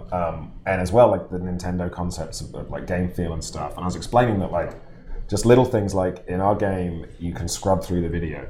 And the implementation of that mechanic is all about game feel, and in the way that you can run Mario around in a circle, and that just feels good. Yeah. This scrub has to feel good. So I say to my team, like, this is the Mario jump of our game. This should feel so good that the game dissolves and you just get immersed in it. And it's full of stuff like that. And hang on, is it more of a QuickTime feel or VLC feel? What are you going for in this game? We're going for Gene Hackman in the conversation when he's listening to the tapes and all the analog chunk and all that stuff. So it's kind of anachronistic, but it was important that it have this tactile heft. So we spend as much time screwing around in game engines. And the reality is, whatever game you're making, half of the development time is spent creating different store banners for all the different digital stores, all of which are different sizes and scales, and it's unbelievable that sideways. Oh, what a nightmare. But hey, good times to game development, I imagine. So her story, love the game, and I think we talked about it on the podcast a fair amount. It's like, man, I could go for a her story-like experience just once a year. Did you feel like you wanted to keep shaking things up a fair amount? Was there a temptation to just make we could really just mimic this exact structure, but new story again and again and again. There was definitely a request for that. It was like, hey, just give me a different crime, give me a different story, Yeah, totally. and we'll dig that. But I'm always looking for what's this different thing. Like I don't like to repeat a trick. So with this, it was like there was a little bit of time had passed, and I was able to look back and be like, what was interesting about her story to me that I can build on? And I was kind of bummed because all of my indie friends, whatever game they put out, how successful it is, will be cloned within weeks, and there'll be like 5 versions of their game on the App Store, and no one ever cloned her story. And I was like, I guess I'm gonna have to do it then. As inspired by her story. But yeah, with this one, it was, there were enough changes, and just the type of story retelling and the increase in scope felt like, as when I made her story, I was like, this thing could completely fall flat on its face. Like, I think this is a cool idea, but maybe there's only 5 other people that will think this. And so I was trying with this one to take as many risks to put myself back in that position again. So it's an odd thing. It's a huge, big, messy, weird thing. With her story specifically, is there like, what is that fan base like? Is there like a #1 fan of her story in the world, and what does that look like? Are there cosplayers of her story? Give me like peak fandom for that game. I think I've never seen any her story cosplay, but I felt like it would be an easy one, right? You just get a desk, you turn up at PAX, and sit at a desk, and have a little cup or whatever. But the cool thing with the fans on her story was people would send me their notes and their notebooks or photos of the stuff they'd put all over the wall to try and figure this thing out. Oh, and that's cool. That was a really cool thing, that actually people were physically writing and filling books with notes, and some people are really good at writing neat notes, and they were sending me those, and I'm like, oh, it's so sweet. Oh, that's awesome. So that was like the fun stuff. So with Telling Lies, that's the best case scenario, is send your notes, just tweet them at you. That's what you want the community to do? Tweeting and emailing is good. Asking for my physical address sometimes creeps me out. Okay, all right. Only sometimes. Yeah, you find that line. Yeah, it could vary day by day. I get it. Depends on your email address. Right. If it's from like, man who slaughters goats at AOL.com, I'm not giving you my physical address. That's very fair. Speaking of making banners for different storefronts, everything. Hey, Quantic Dreams Games are on PC now. Absolutely. Can you explain how that happened? I think it was shocking to everybody because we imagined that this Sony stuff is locked down on Sony stuff forever. So what strings did you have to pull to make that happen? Apparently not.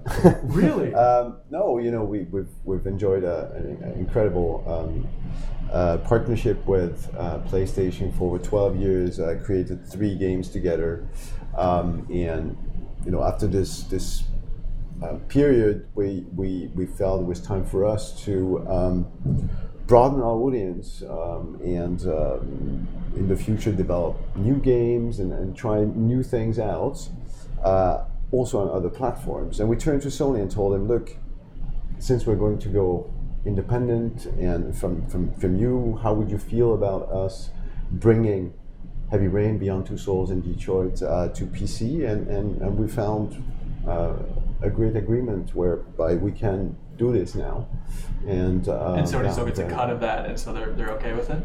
They're okay with it, and I think it's a very positive move. Also, PlayStation enthusiasts had the time to experience these games on PlayStation, can continue to enjoy these games on PlayStation. It's still sold on PlayStation platforms, of course, but now also those who maybe not have a PlayStation can also experience it. Everyone has a PC to a certain degree, so everyone can play it. So why go for a more independent route instead of saying so connected to Sony? Why the shift in their overall strategy?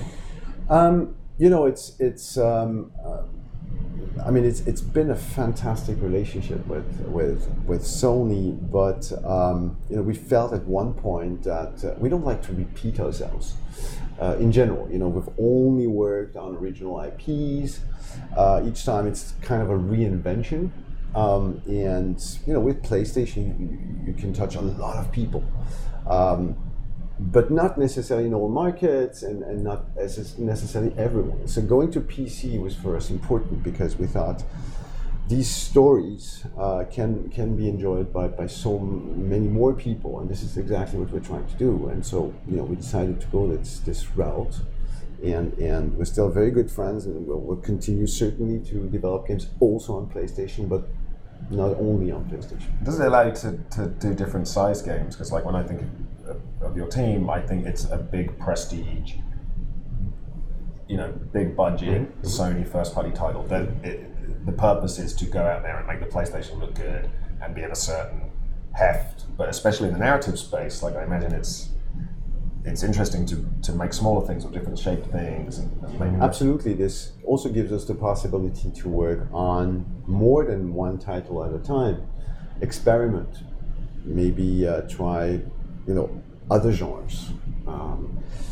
Maybe or maybe not with narration at its core. I always felt so that's we have much more liberty now, I think. You guys famous for putting out like the render tests or the little test pieces, which are always like non-interactive. Oh, Project Cara. Here we go. Yeah. Those kind of things I could imagine like in the PC space, like you can put out those short little vignettes as an interesting way to try things out. Yeah, absolutely.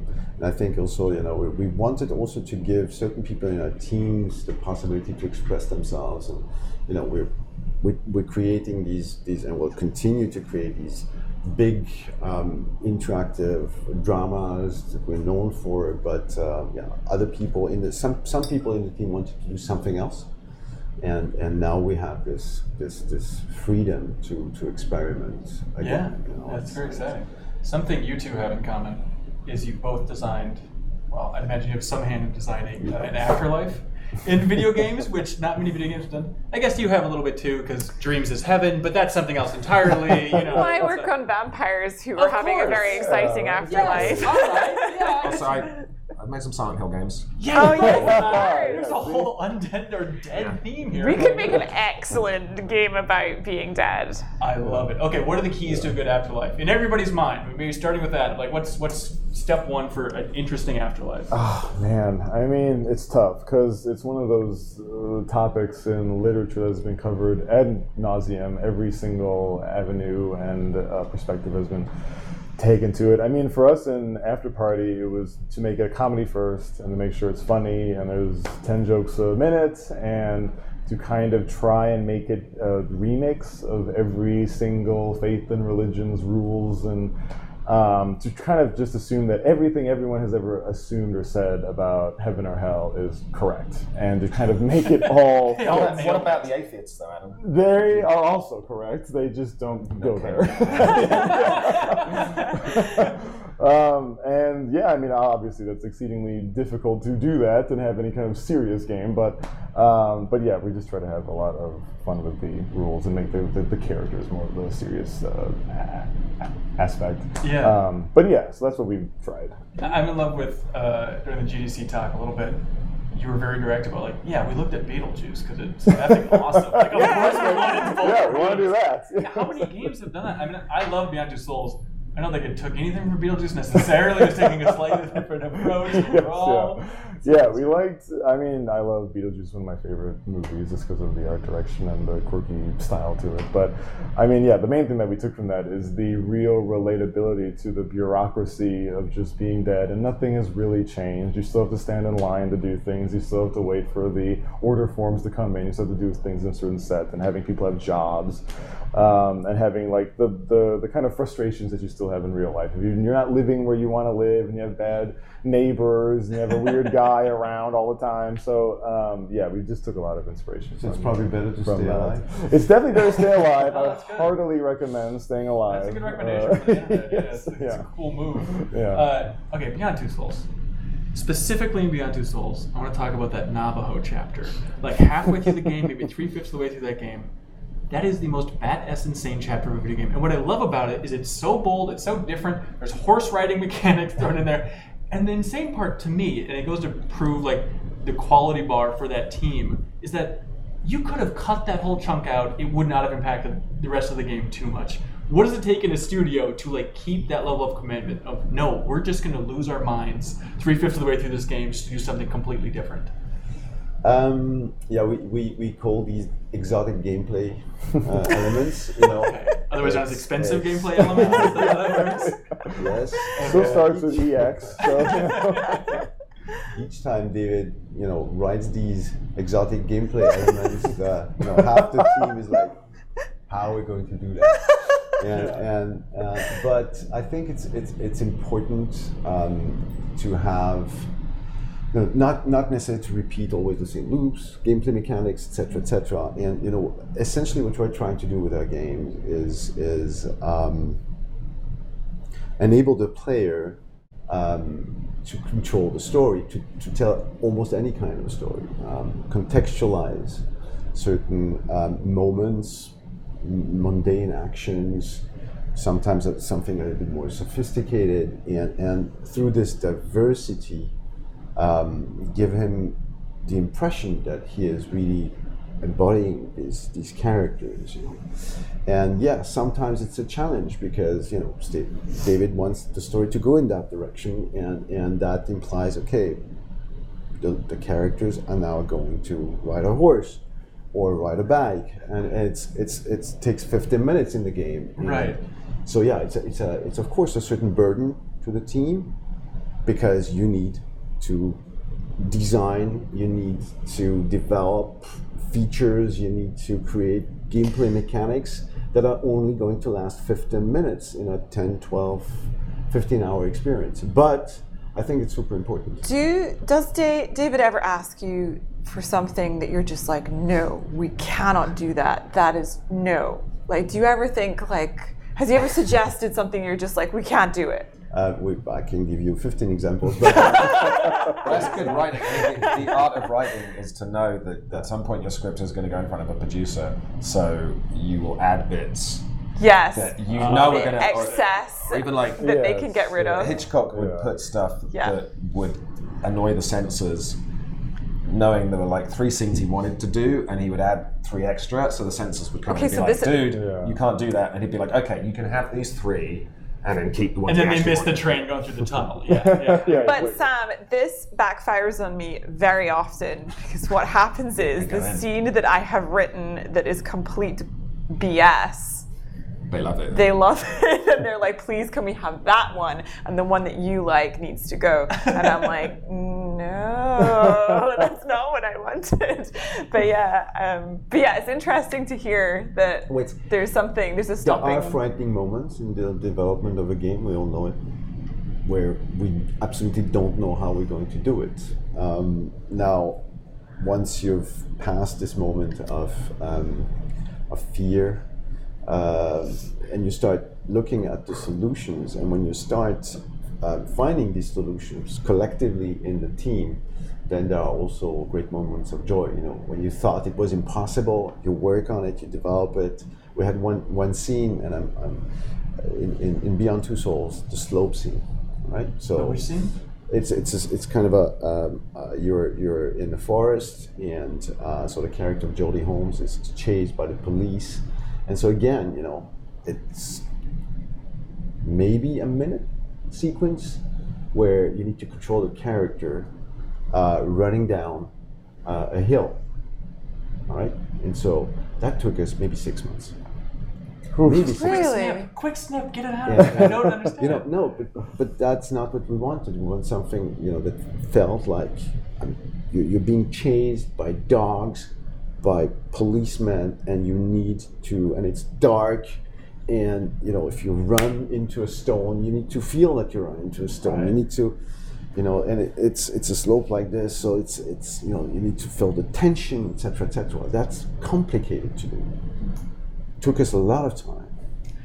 But at the end, when it works, it's just big joy, and it's great for players, I think. Are you the one that had to hold that line then with Shuhei or producers from Sony of saying this is worth it? A lot of discussion is always, of course, it's taking a little bit more time than expected.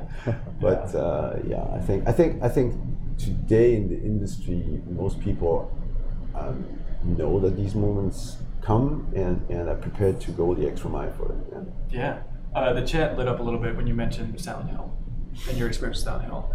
You want to take us back in time? Walk us through what it's like working on a Silent Hill game and your experience with that. I had 2 different experiences. I had one experience where I made a mediocre Silent Hill game, which was Silent Hill Origins. Okay, but that is probably the greatest achievement of mine and that team's career, because we were given a game in not a great state and had 6 months to basically start from scratch And so like our stated goal was like this can't be so embarrassing that it destroys the franchise. That's our quality bar. And Right. like our worst level cannot be worse than the worst level. Like that was our goal, and so we hit it. And that was like one of those dumb things where it's like someone decided that they wanted a prequel to Silent Hill. And if you played Silent Hill, that game essentially tells its own backstory. Right? There is nowhere to go. There's like nothing to explain or explore. And but they decided that they were going to introduce this character, Travis, who was a trucker and who had actually had a pivotal role in the entire history of Silent Hill that was just neglected to be mentioned in Silent Hill 1. And so we had to tell the story of this trucker that just turns up in town and happens to just accidentally bumble in and set all the events in motion. And we did our best to make that not suck. And then when we made Shattered Memories, we really set ourselves the goal, because like the Wii at that time was huge, and there was this whole broader audience of people that were playing on Wii that wouldn't normally play video games. And we were like, this is really cool because people love horror stories, they love psychological horror stories. Silent Hill, the franchise, gives us permission to tell a more interesting story than most video games. And so we tried to strip back its ladder. It's telling this incredibly deep, personal, tortured story, but it was still a game where you would scavenge for medikits, get a shotgun, blow the head off a monster, which is not how my most tortured dreams go. And we were talking, we're like, most horror movies or supernatural movies, like, what is the action element? It's not killing 20 monsters. That's a zombie movie. That's like that's Resident Evil, which is what kind of solidified that. So then we were saying, well, being pursued and running and fear and all these things are what constitutes the kind of action moments in these movies. So we decided to strip out all the combat and put in these chase sequences. And I think we were one of the first, or certainly very near the front of like games doing that. And since then there have been quite a few. It's almost now like 50% of the horror genre is games in which things chase you and you run. Of course. That's great. So we did a lot there, and we're doing lots of fun stuff with storytelling. And I think actually when we were doing Shattered Memories, it was around the time Heavy Rain was happening. And I remember we were showing people at Sony, and they were working on Heavy Rain, and there were producers there that just couldn't get their head around the fact that like, we're paying for all this motion capture, and the player's going to see this much of it. And we were showing off, and the trick in Shattered Memories was that we had all that amount of branching in the story, but it wasn't even explicit. Like, it wasn't a case of choosing, do you run here or do this? Do you hit this person or not? The game under the surface was deciding how these things would play out, and it was rearranging characters. So you'd meet a character and it would change their outfit, it would change the lighting in the scene, the music, the dialogue that would play out, would all be calibrated to kind of screw with your head and give you a very personal experience of the story as it kind of unraveled. And again, like the people are suddenly looking at it like, so you've spent all this money, you've got all these different versions of the characters, all this cool stuff, and no one knows that they're getting this special version. I was like, well, that's like the cool thing. And actually the years since, because back then there wasn't really like social media and stuff to the extent there is now. No one was streaming video games, there wasn't Twitch. Now that social dimension means that if you give people these more personal experiences, they can actually compare and contrast and and it's cool that they have this ownership of the story that they got and can kind of compare. Yeah. It's so interesting you say these things, because we obviously on Bloodlines 2 we're looking at trying to recreate a feeling from a first game, Bloodlines 1, which was made in like 2004. It came out in 2004. And so before the internet, right? Right. And when it came out, obviously it was incredibly buggy. It wasn't really finished.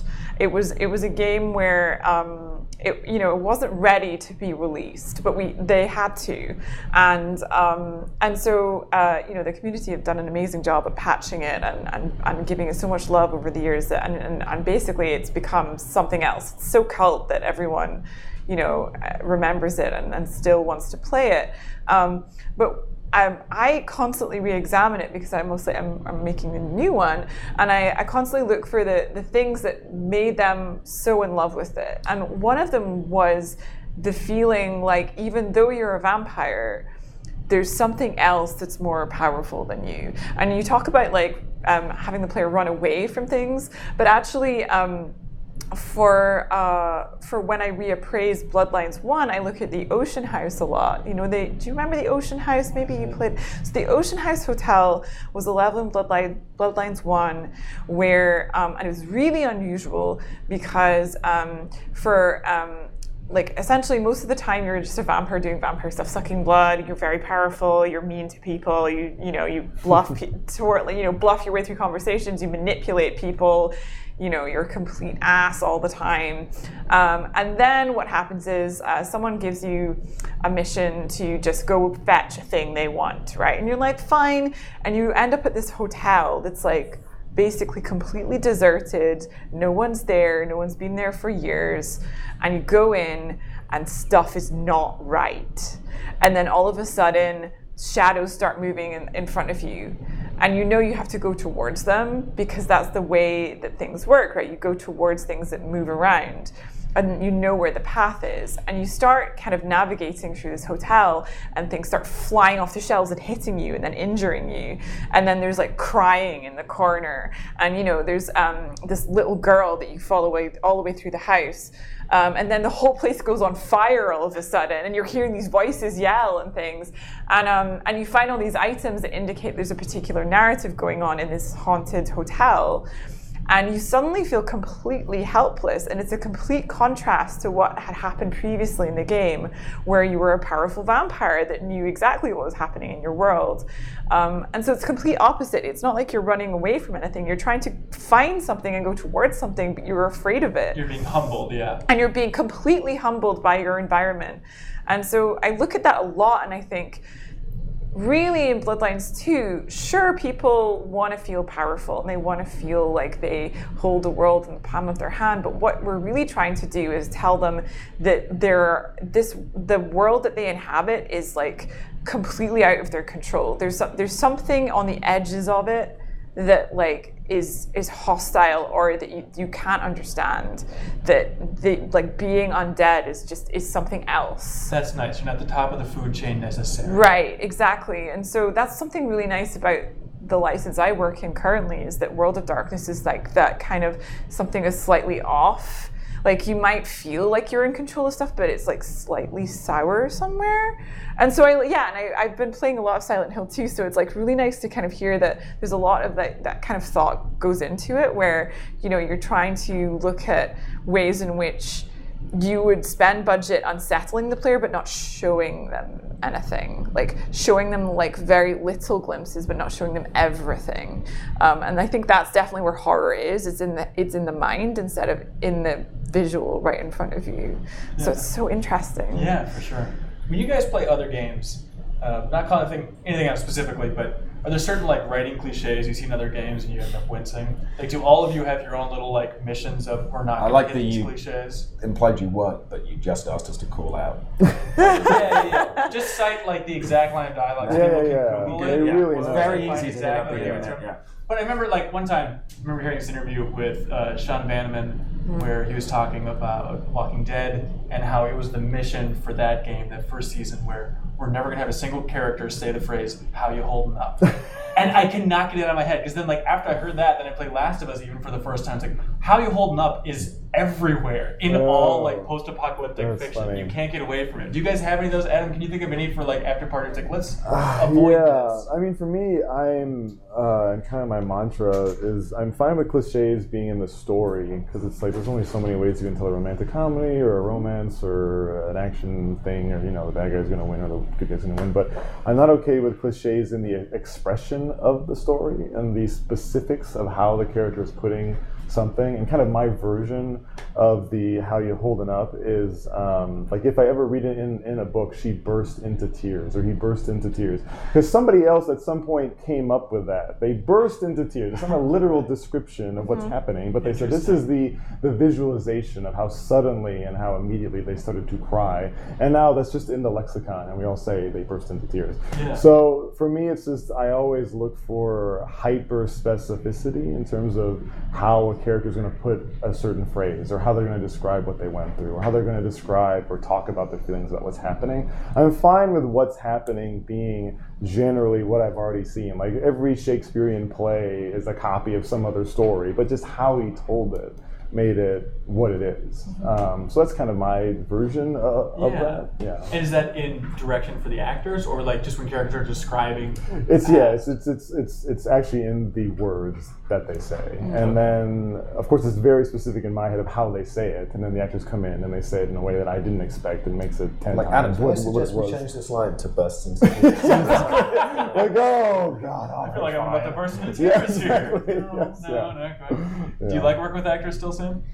Oh yeah, no, I mean, yeah, I mean, for the longest time, I, started working with voice actors, and then started working doing early motion capture, where you would do the voice first, and then you'd have someone come in that wasn't a real actor, who would then mime the actions that would go with the voice, and then start working with performance capture, where it's for real. And I guess I got to the point where I was working on this big project, and we did a year of like performance capture, and I would find it frustrating, and it would feel like the most decadent thing in the world that we would be spending all this money and have all these clever cameras and technology, and these actors would come in and they'd put on their leotards or whatever, and they'd do everything, and then 6 months later they would show me in the game engine like this scene, and then next to it would be the video reference, which would be just some crappy camcorder footage of these guys in leotards with things on them. And I would still struggle with that gap between like, this is the CGI version, and then I'd look at the real actors' faces and be like, oh, I'm feeling it right now, just right there. The game, yeah. And then it'd be like, okay, we're gonna send this back for 3 months more facial animation tweaks. And I'd be like, this is such an obscene way of spending money, but it's necessary. Like, if you want that human performance in a game, that's what we're doing right now. And obviously, every day technology increases. And when I kind of had a mind to go indie and do something, like the one thing that was stopping me was I was like, well, how do I make games if I don't have millions of dollars of motion capture? I was like, I love working with performers, and for me, like telling character-based stories, that it's the performance that brings those alive. You spend all this time as a writer compressing your entire world down into a few words on a page, and then you give it to the actor, and then they uncompress all that for people, and it's beautiful. So once I started thinking around the idea of her story, and it kind of popped into my head that, oh, this could actually just be real video footage. And I'd spent a year working with Viva on this previous project, and started speaking to her about it, and it all kind of came together, and I was like, well, this is great. I still get to work with actors. I have the best hair physics and skin shaders in the world, and since then, working in live action, like there are things that took me so long to realize. Like, I remember the first time we had a big shoot, and all the crew are there, and wardrobe, but everyone's getting ready, final looks, checking. I'm like, why are they being so specific about how everyone's like clothes are looking and stuff? And then I realized, like, oh shit, as soon as we shoot this, it's done. Because like making video games, I would come in and be like, oh, change that character's hat, or be like, tweak the skin tone there, or change the eye shader, or we'll tweak the light here, or we'll move the camera around here. And like in CGI, you can tweak forever, which is why actually movies now cost so much money and take so much longer to make. Because it used to be that like you would shoot the movie, it's in the can, done, and then there's the edit, and that's the tricky bit. Now they're just like, oh, we'll shoot like Spider-Man. Like, was it for Avengers? They shot that final scene. Spoilers. And there's a final scene, and it's a big moment, and all the actors who were in that scene did not know what they were shooting. Yeah. They were told they were at a wedding, and so they were all just told to stand there, and you're in this wedding scene. Yes. And then it's all composited later. Like that's crazy.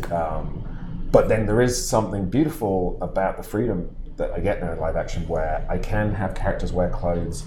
I can have characters take clothes off, which is the most expensive thing in video. Oh, interesting. And I'm sure you know that working with David. I'm sure like constantly trying to get characters. I have spoken to the Uncharted devs about Drake taking his shirt off and putting another shirt on, and they were like, it took us like weeks to figure out even how we were going to plan to do that. And so I was remember like, there were scenes like, I remember the first time playing, I think it was Fahrenheit, and there's like a sequence where you go through the character's day, and she like works out and gets changed, and she puts on like 3 or 4 different outfits, but every time the camera has to come back because it's so It's so computationally hard, expensive yeah. to have any kind of cloth and any of Just that 'cause the is physics just are impossible. Yeah. No, you can It's blow just up like a the hardest car easier than like pick up a tissue because of the physics of it. Just makes it so much harder. This is why I always say to people, actually, I feel like it's a really big mistake trying to hire a screenwriter to write a video game, because all they want to do is have two people talk to each other in the script, and it's like a close-up of their faces. And I'm like, Right. do you know how expensive that is in a video game? What you want to do is have someone running away for 60 hours. Just make them run away. It's so cheap, and you have no idea. And so, like, there's a lot of the time where, like, you know, people will want to come and be like, oh, you know, I'm really interested in writing for video games, and they come in the studio, and then they're like, okay, so we'll have this like really talky scene where it's really tense, and you know, blah blah blah, and like this stuff happens, and I'm like, okay, but like what you really want to do is essentially like have them walk in, have a very brief argument, and then something explodes in the background, and then off you go. You know, really what you want to do, the perfect video game script is kind of just John Wick. You want like the dog dies, and then off you go. There's a rampage, right? It's Max Payne. You just want a Max Payne. Yeah. Exactly. You want that Max Payne rampage to happen. You need the inciting incident, and then off you go. Whereas, like, I'm so jealous of you because you get to do the really talky. This was, I mean, going back to Silent Hill, this is the reason Silent Hill stopped being financially viable as a series, because on PlayStation 2, Silent Hill 2 and 3 had the highest quality facial animation, facial rendering, like it was top tier. And it made sense at that budget, the audience, the size of that audience, for a relatively niche psychological horror story with some kind of cerebral layers to it. And as the tech increased and as it got harder and harder, like having two people in a room who look real talking is one of the most expensive things. And it's such a contradiction, and people don't get it, because if you think of movies, horror movies are the most profitable movies, right? Yeah. So many of the big directors started out in horror. So many of the studios started out selling horror movies, because if you have a house and you have a cast of decent actors and you have a script, preferably a good script, barely any and lighting, a small crew, then you can run in there and you can shoot a horror movie and everything's in the face. It's, you know, it's beautiful. Yeah. And so to do that, to do the Silent Hill thing in video games is actually one of the most expensive things, because to capture realistic human faces, not alien faces, not faces of ninja masks, people in realistic scenes. So doors, oh my god, doors. I mean, we must have had this. We had this. But doors are easier than faces. Well, the combination, but we arguably, had car doors though, car doors. We had on Shattered Memories, the whole story revolved around a car accident, so we kept repeating this motif of cars. And when you're shooting motion capture, you don't have a physical car on set. You'll have like some poles. And obviously, if you think of the human body contorting to get into a car and sit on a car seat, it's really complicated. It's like the idea of getting undressed or whatever. And we had scene after scene after scene after people getting into and out of cars and then going through doors, in and out of doors. And obviously you motion capture a guy who's this tall, whose arm is this long, and he reaches for a doorknob and pulls it and opens it. And then you map that to a video game character. And it turns out in video games, the door might actually be 25% bigger than a real door, because you need that clearance and because of the fisheye lens and everything. And so then you're trying to map his hand to the door. And yeah, it's incredibly hard. So yeah, there's that weird thing of like, it's easier for us to do gigantic space battles than it is the character stuff. And obviously what your studio does is invest in trying to get to those moments. Well, the thing is that it's all about the tool, right? And this is why we decided at Quantic Dream to have our own engine, but also develop a whole range of tools to be able to have facial animation, to have shot-by-shot lighting. In Detroit Become Human, there are 42,000 shots. So how do you light these shots? How do you even keep track of them? How do you, that requires a whole set of technology, and which makes for the studio to have 45 engineers out of 200 people, but that's necessary. But we're creating somehow, to take the comparison to movies, we're creating at the same time the movie but also the camera, but also the film. That's the complexity of game development today. I have a friend who works at Pixar, and he's constantly asking me, like, how do you set design for video games when you don't know where the camera is going to be looking at any point? Because he designs a shot, and then he figures out where the characters are going to be and where all the objects in the room are going to be, and he figures out the perfect place to position the object so that that camera shot is the perfect camera shot. And then he looks at whatever I'm working on, and we're like, well, we made a room and it's got to look good from every angle, and it can't look bad from like all of these possible camera angles, and we have to test it for everything. And he just like, I don't know, he just loses his mind because it can't be perfect. And because Pixar is like, shot by shot, and then for video games it's just like, well, this is good enough. Right. So yeah, it's really interesting talking to people in other mediums who deal with different sets of like demands, because video games basically demand, they're like theater in the round. It has to look great from all angles all the time, and it's just really difficult. Yeah, for sure. It's wild to think of your two studios' different approaches, right? Where your game is nearly impossible to make, I'm sure. But at the same time, like, you go for a more artistic angle instead of the pure fidelity, but still getting the emotional beats across. And it's like, do we need that level of fidelity to get the emotional beats after all? Like, we can be moved by the graphic novels, Yeah, I mean, that was a big reason why in Oxenfree the camera is pulled so far back, is because we knew we were never going to be able to get cinematic cuts and be able to get super detailed facial expressions and having them change their emotions and their moods. So we liked how it looked from just an artistic sense, and that it's just a much more broader world, and you really see where you fit, and just with the story too, about how you're being kind of lost on this island and wanting to get home, and it's about the mystery of what you're exploring. Thankfully, it all made sense, but yeah, half of the reasons, like, let's just keep pulling the camera back, pull it back even more. Really, I just gave you so much as well, though, right? Like, and if the people listening haven't played Oxenfree, I think it has the most magical implementation of interactive dialogue. Yeah, period. It's amazing. And if you look at it as I have done, and you're like, okay, let's try and copy this, let's try and replicate this, because like a feature of the game is that basically you have characters walking around this island in a group of kids, and as they go, they're just chatting. Yeah. And at any point, so the game doesn't really care physically where you are. They're just talking to each other.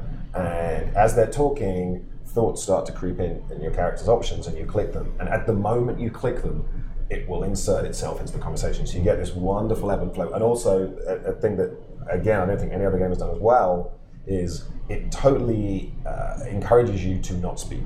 Like the option to sit back, and it's amazing. There's this one scene, which is one of my favorite scenes in a game I've played in years, where something dramatic has happened, and you are playing this teenage girl and there's two dudes, I think, arguing about this thing. Yeah. And in the moment, very naturally, my instinct was, I'm just going to let these two idiots argue this thing out, which is not like in a conventional kind of telltale thing. Even if you had the ...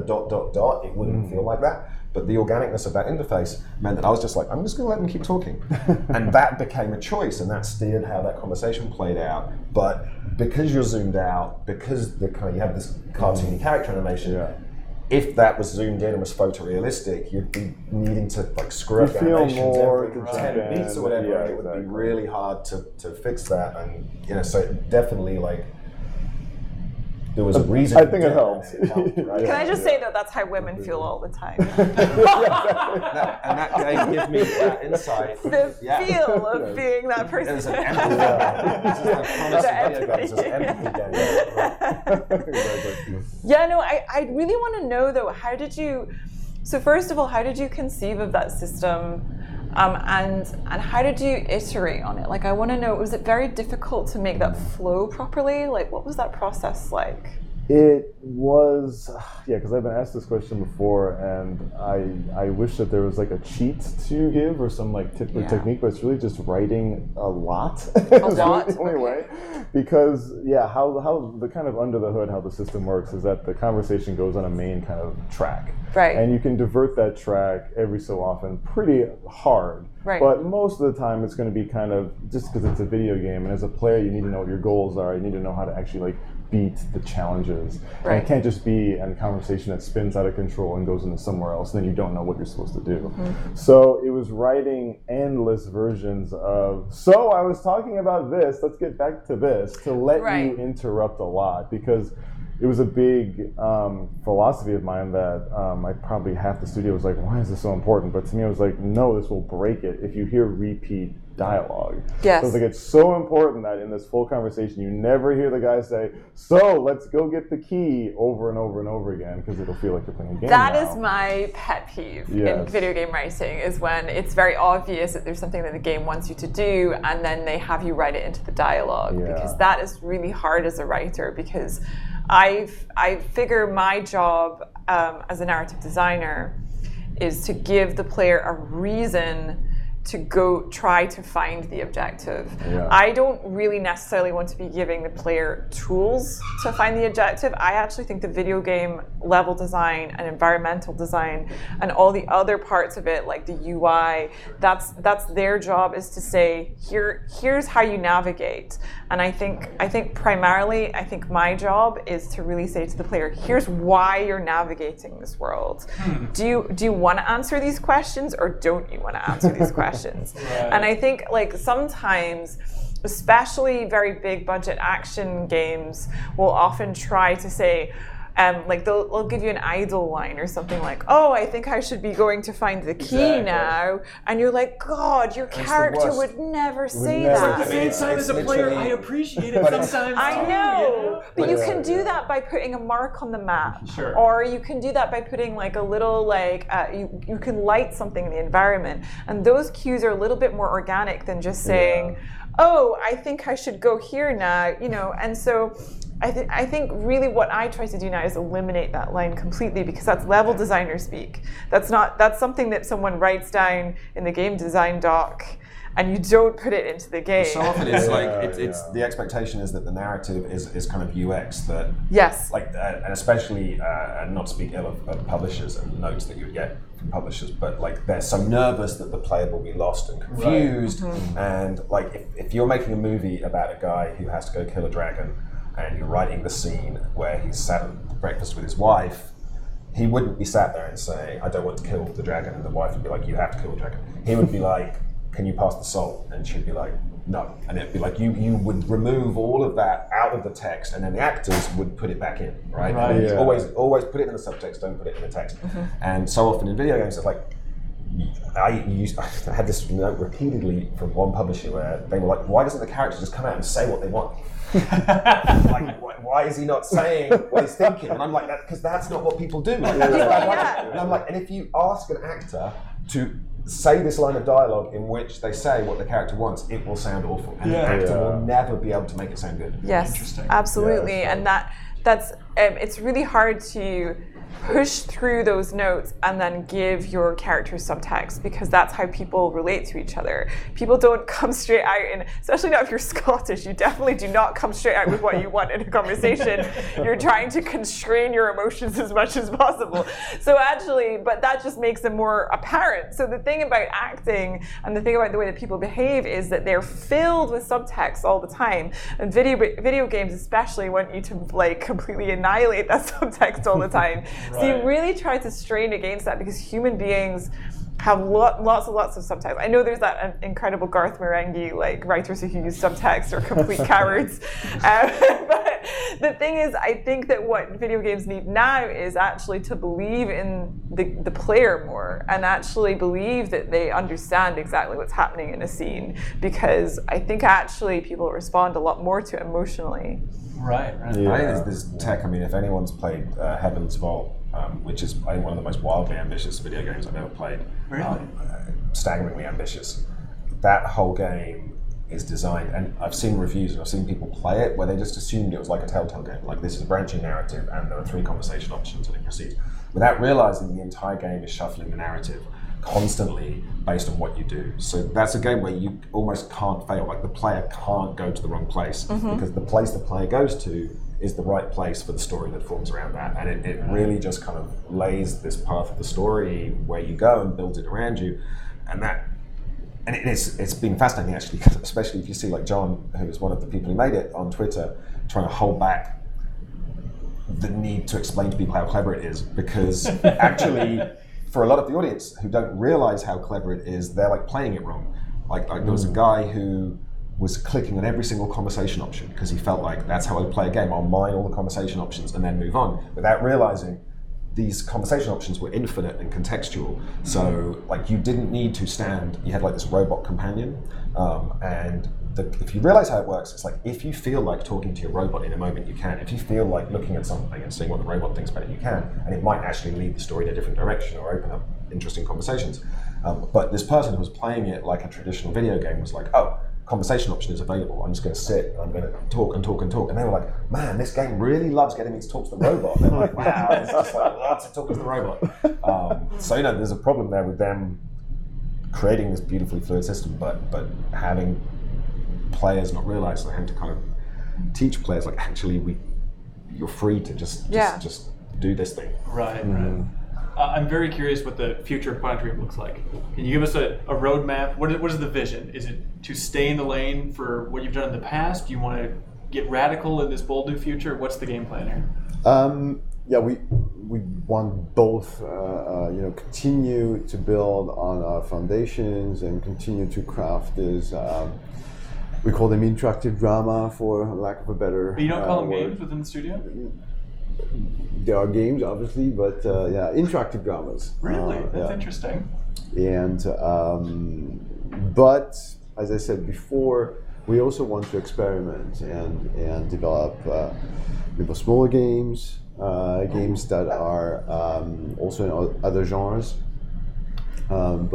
Keeping, I think what's very important to us is attention to detail. The love of the craft to a certain degree, certainly keep very high standards in terms of graphics, animation, but we don't want to repeat ourselves. So we try to discover new things. That's what we like to do. Yeah, for sure. It's going to be an interesting future for sure. So let's select it. Adam, Afterparty. When's it coming out? How are you feeling about it?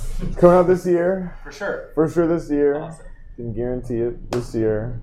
I'm sure our engineers are clenching their butt cheeks when I say that. This year, I'm putting it down. Probably early fall is a safe bet. Okay. But we're excited about it. We're happy to be done with it soon. It's been a long, in quotes, compared to Dreams haul. But how many hours of voiceover have you got in there? Man, so the script is 1,700 pages long now. Wow. And there's 10, 15 lines per What size font's that? Yeah, 170. Hundreds of hours. I'm sure. Yeah, it's been a long thing. But yeah, it's coming out soon. I know it's impossible, but can you compare it to Oxenfree in your mind? Are you feeling more proud at this point than you're? Content-wise, yeah. Okay. When we started Oxenfree, I think in my head, it was going to be the greatest game in history. And it ended up being a very amazing, great narrative story that I'm proud of. And we got in kind of the core concepts that we wanted, and we were able to kind of boil things down and okay, this is what's important about this game. And then Afterparty, we got everything that we wanted that was really important, plus some of the extra fun stuff too, that we had. So what did you cut from Oxenfree? What was the stuff? Was it just more stuff, or was it more varied things? So Oxenfree, we had the kind of big, exactly. I wanted you to have a Ghostbuster pack. Yeah. All the characters taking their clothes off and then putting something else the sex on. appeal, really. Right. I wanted it. No, I mean honestly, the thing we could never really crack with Oxenfree that we got in a bit, which we still think is cool, and people come up to us and like, oh, we like this part, was the moments when you encountered other people's choices that they made in their playthroughs. So it's like there were these moments where you speak into a mirror or into a reflection of yourself, and you get this kind of advice about future events. And at the end of the game, if you've been playing online, it's revealed that those characters are actually, you are saying the advice. And once you've been through your whole journey, you get to kind of advise players at the beginning or in different parts on what they should do. But originally we wanted that to be a whole bigger feature where you're running it across other players' experiences a lot more. And there's going to be a whole other aspect of kind of the multiple Alexes and multiple timelines and multiple alternate things. So it all got boiled down to like select little beats. But in Afterparty, it's definitely a much more ambitious game, and we were able to get in just a lot more of like the original kind of concept. Which and are there online elements for Afterparty? So there are. It would kind of be spoilers to say what they are right now, but there are again kind of smaller beats. It wasn't as intended as with Oxenfree to make that a big thing. Because with Afterparty, it's a lot more kind of as a single player making choices that then you can definitely skip things. Where in Oxenfree, it was kind of a narrow path that you have a lot of choices within a very kind of narrow, straight line. And then Afterparty, it's more like, no, if you go to a bar at 8 p.m., you're going to miss every other thing that's happening at any other bar, and you can't go back. You know? So we really wanted to make it feel like you're having a very specific, to you, tailored to you, crazy bar crawl. Right. So, this is like E3. It's E3's the game, really. Yeah, if you miss a panel, it's gone. Yeah. Sam, Telling Lies, when's it coming out? How are you feeling about it? I'm feeling pretty good, especially after coming out this week. I've been working on it for like 3 years. Really? And I'm just, again, like I was saying earlier, trying to take as many risks as I did with her story, so I feel like it's a cool thing. And we've done like focus tests and they seem to work. But obviously E3 is a weird show to bring that kind of game anyway. But I was surprised, like I did a live Twitch gameplay thing and I was like, I can't imagine any game less live Twitch gameplay than my game, but actually it kind of worked and it was interesting. And but yeah, it's coming very soon. We haven't announced a date yet, but we're close to announcing a date, and then when we announce a date, it will be pretty soon after. So summerish. Yeah, I'd like it to still be warm, so that people have something to come in from to then go and experience this game.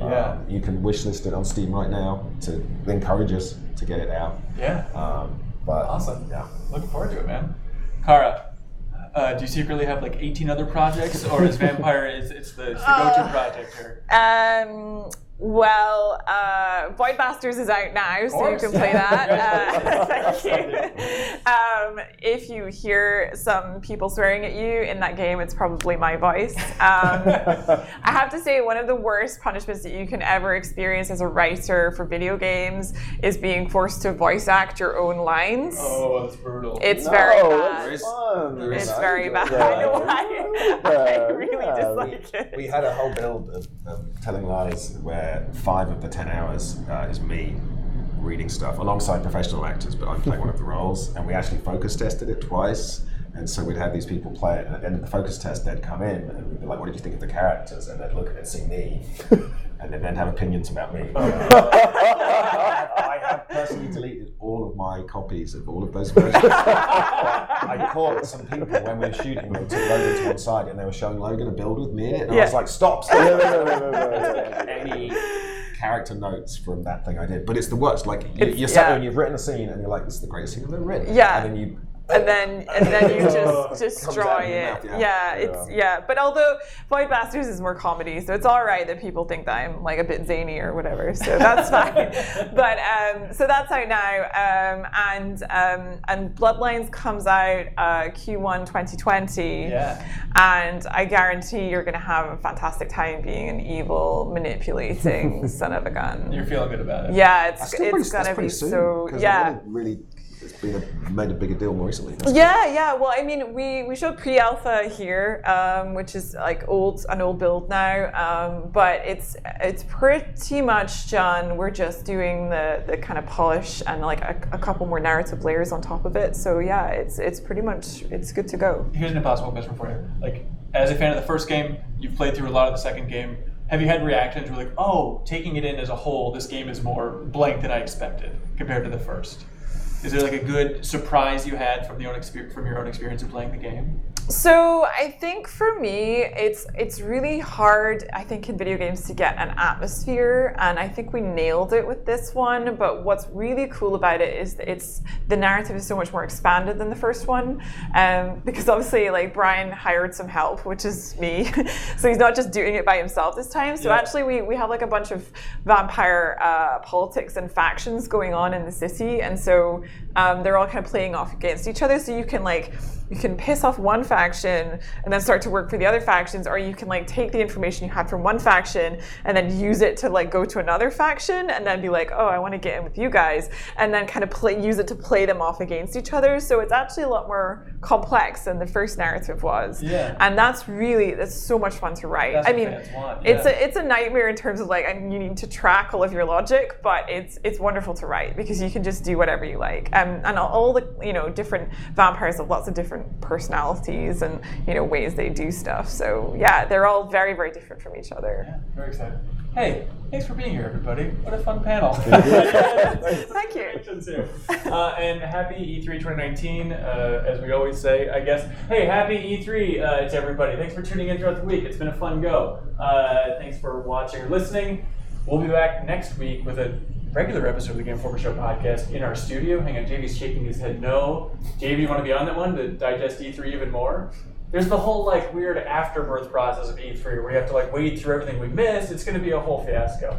But thank you so much for watching and listening to this episode of the Game Informer Show podcast, and we'll see you again next week. Woo! Bye. Go Raptors. That's not how afterbirths work. I don't understand. You don't wade through them because they're not like slopping around.